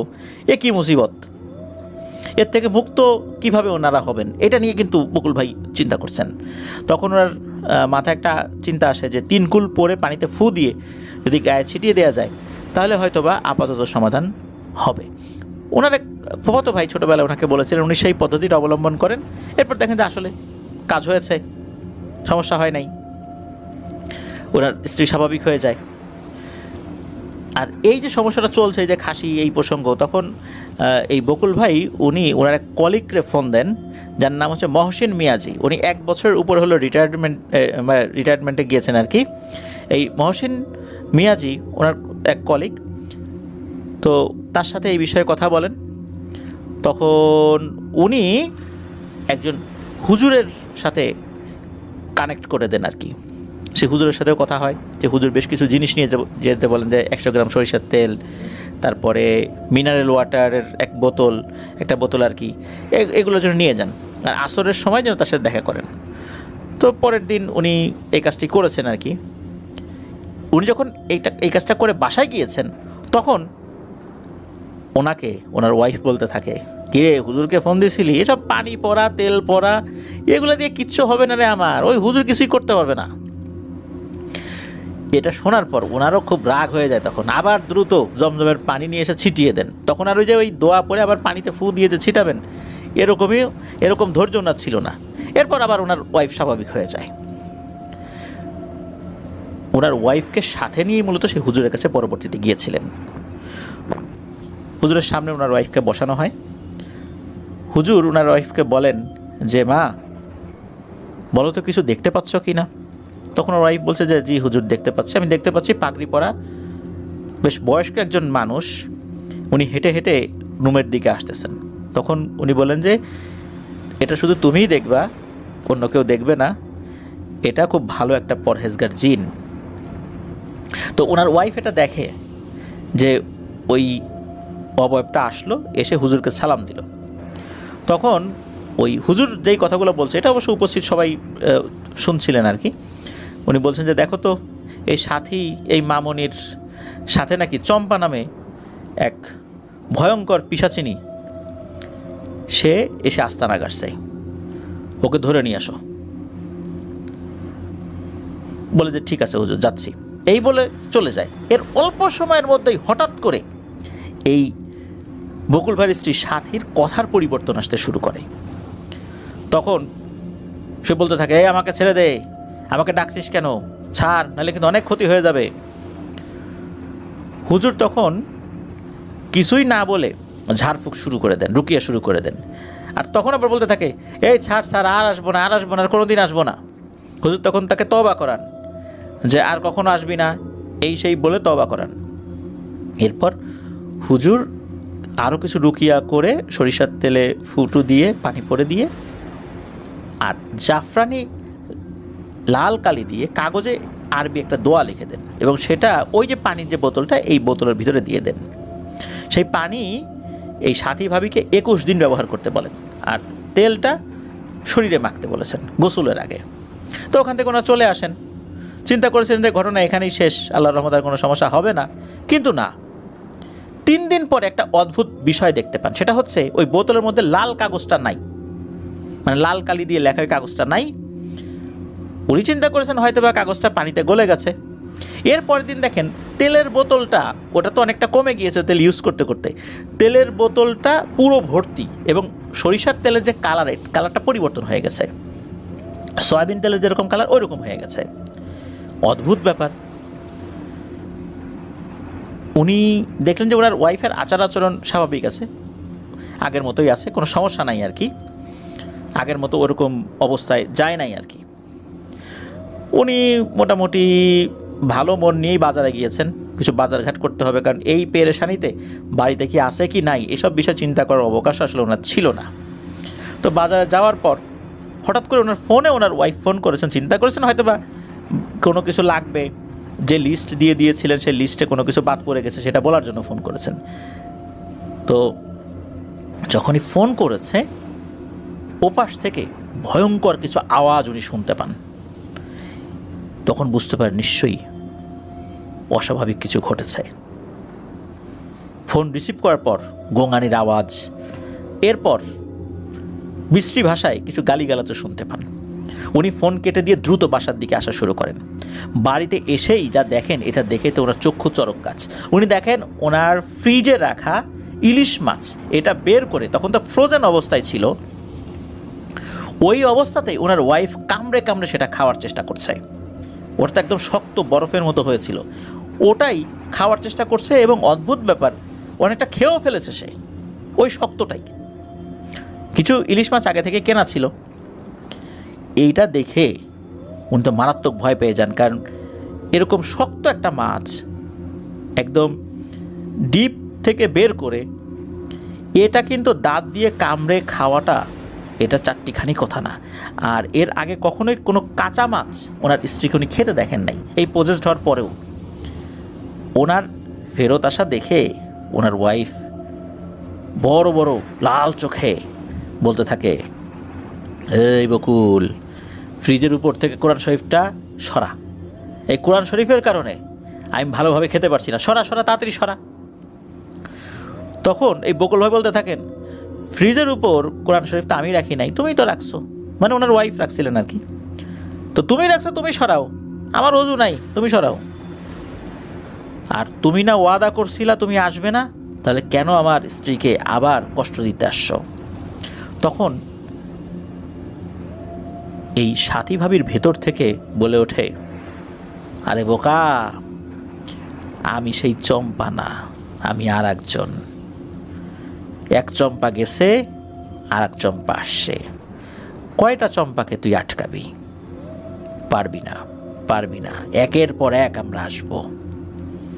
এটা শোনার সাথে সাথে বকুল ভাই দ্রুত ওয়াশরুমে গিয়ে অজু করে এসে উনি ওই কোরআন শরীফটা নামিয়ে ওনার স্ত্রীর সামনে ধরেছেন, ওনার হাতে দেওয়ার চেষ্টা করছেন, বলে যে এটা ধরো। যখনই হাতে দেওয়ার চেষ্টা করছেন, সামনে নিয়ে গেছেন, সাথে সাথে ওনার ওয়াইফ সেন্সলেস হয়ে পড়ে যান। সেন্সলেস হয়ে পড়ার পর উনি দ্রুত ওনার ওয়াইফকে ধরে বিছানায় শুইয়ে দেন, কোরআন শরীফটা একটা পাশে রাখেন, আর ওই মাছ যেগুলো ছিল ওই অবস্থায় পড়েছিল ওগুলো পরিষ্কার করেন। কিছুক্ষণ পর ওনার ওয়াইফের জ্ঞান ফেরত আসে। ফেরত আসার পর ওনার ওয়াইফ বলেন যে কী ব্যাপার, তুমি না বাজারে গেছিলা, কখন আসলা? আর আমি বিছানায় শুয়ে আছি কেন? আমি তো কী যেন কাজ করতেছিলাম, রান্না করেছিলাম। ওনার আসলে কিছু মনেই নেই এই ঘটনা ঘটছে। তখন বলা হয় যে এই কাজ করতেছিল, চম্পা তো আবার ফেরত আসছে, তবে এবার চম্পা না, এবার আর একটা আসছে, এ শুধু হুমকি ধমকি দিচ্ছে। তো এরকম সমস্যা কিন্তু চলছে। একবার কি হয় যে উনি বাসায় ফিরছেন, বকুল ভাই বটি নিয়ে আসছেন তাকে কোপাতে, ভয়ঙ্কর রক্তবর্ণ চোখে, এত বড় বড় চোখ করে তাকিয়েছেন, এত বড় বড় চোখে আসলে কেউ তাকাতেই পারে না। মানুষ আমরা যারা আছি, আমরা যদি চোখ বড় বড় করি কত বড় হতে পারে, কিন্তু মানুষের ভেতর থেকে চোখ ঠিকরে বের হয়ে আসছে, এমন একটা অবস্থা। তো অনেক কষ্টে উনি হাত থেকে বটিটা কেড়ে নিতে সক্ষম হয়েছেন আল্লাহর রহমতে। এরপর উনি অনেক হুজুরকে দেখিয়েছেন, স্থায়ী কোনো উপকার হচ্ছিল না। এরপর উনি সিদ্ধান্ত নিলেন যে উনি যতটুকু যা জানেন সেটা দিয়েই ওনার ওয়াইফের উপর উনি রুকিয়া করার চেষ্টা করবেন। তো উনি যে দোয়া কালামগুলো জানতেন সেটা দিয়ে উনি চেষ্টা করেন। আল্লাহর অশেষ রহমতে অনেক দিন ভালো থাকেন, আবার মাঝে মাঝে কিছু সমস্যা হয়, আবার ওটা ফেরত আসে। তো এখনও নাকি মাঝে মাঝে এই সমস্যা হতে থাকে, তবে আগের মতো এখন অতটা নাই। তবে সমস্যা যে একদম চলে গেছে বিষয়টা এরকম না, এখনও বিষয়টা আংশিকভাবে চলমান রয়েছে। আমরা দোয়া করি আল্লাহর রহমতে যেন ওনার স্ত্রী পুরোপুরিভাবে সুস্থ হয়ে ওঠেন। কারণ একটা পরিবারের কোনো সদস্য, বিশেষ করে পুরুষ বা নারী, যারা পরিবারের একদম প্রাণ ভোমরা বলা যেতে পারে, তাদের কারোর সাথে যদি এই ধরনের সমস্যা হয়, একটি পরিবার কিভাবে বিপর্যস্ত হয়ে যেতে পারে তা আমরা বুঝতে পারি। বিশেষ করে সেই পরিবারের সন্তানদের ক্যারিয়ার, তাদের মানসিক অবস্থা, এটা যে কি ভয়ঙ্করভাবে বিপর্যস্ত হয় তা আসলে বলে ভাষায় প্রকাশ করার মতো নয়। যারা এই ধরনের সমস্যা আছে, আমরা দোয়া করি আল্লাহ তাআলা এই সমস্যাগুলো দ্রুত সমাধান করে দিন। আল্লাহ তাআলা কুন ফায়াকুন বললেই সব কিছু হয়ে যায়। আল্লাহ তাআলার কাছে আমরা দোয়া করব। আর প্রিয় লিসেনার্স, আমি সবসময় বিনীতভাবে একটা কথা বলি, অনেকেই বিভিন্ন তান্ত্রিকের কাছে যায় এই ধরনের সমস্যা সমাধানের জন্য। অনেকেই চিন্তা করে যে বাড়িতে সমস্যা হচ্ছে, বাড়িতে ব্ল্যাক ম্যাজিক করা হয়েছে, বাড়ি বন্ধ দেই, বাড়ি বন্ধ দিলেই সব সমস্যার সমাধান হয়ে যাবে। অধিকাংশ ক্ষেত্রেই বাড়ি বন্ধ দেওয়ার প্রক্রিয়াটাও একটা জাদু। এতে কি হয় যে সাময়িকভাবে অল্প সময়ের জন্য মনে হয় যে ঠিক হয়ে গেছে, কিন্তু বাস্তবে ঠিক হয় না। কোনো বাসায় যদি জাদুর উপকরণ থেকে থাকে, এই জাদুর উপকরণ না সরানো পর্যন্ত ওই বাড়িটা যতই বন্ধ দেওয়া হোক না কেন, সেই বন্ধ কখনোই কাজ করবে না। জাদুর উপকরণটা অবশ্যই সম্পূর্ণরূপে শরিয়া মোতাবেক ধ্বংস করতে হবে। অনেক সময় ধ্বংস করার যে পদ্ধতি, আমরা কি করি, জাদুর উপকরণ পেয়েছি সেটা নদীতে ফেলে দিই। সরাসরি আসলে এটা নদীতে ফেলা ঠিক নয়, এইটা ধ্বংস করেই তবে ফেলে দেওয়া উচিত। এটা ধ্বংস করার কিছু পদ্ধতি রয়েছে, সেটা আপনারা কোনো আলেমের কাছ থেকে জেনে নেবেন, এরপরে গিয়ে নদীতে ফেলবেন। নদীতে যদি ফেলে দেওয়া হয় ধ্বংস না করে, সেক্ষেত্রে আরও বিপজ্জনক ব্যাপার হয়ে যেতে পারে। কারণ জাদুর উপকরণটা কিন্তু নষ্ট হয় না, তখন অনেক দূর থেকেও সেই উপকরণটার কাজ চলমান থাকে। এই জন্য অবশ্যই ধ্বংস করে ফেলতে হবে, আর সেটার নির্দিষ্ট পদ্ধতিটা অবলম্বন করেই সেটা করতে হবে। আল্লাহ তাআলা আমাদেরকে হেফাজত করুন।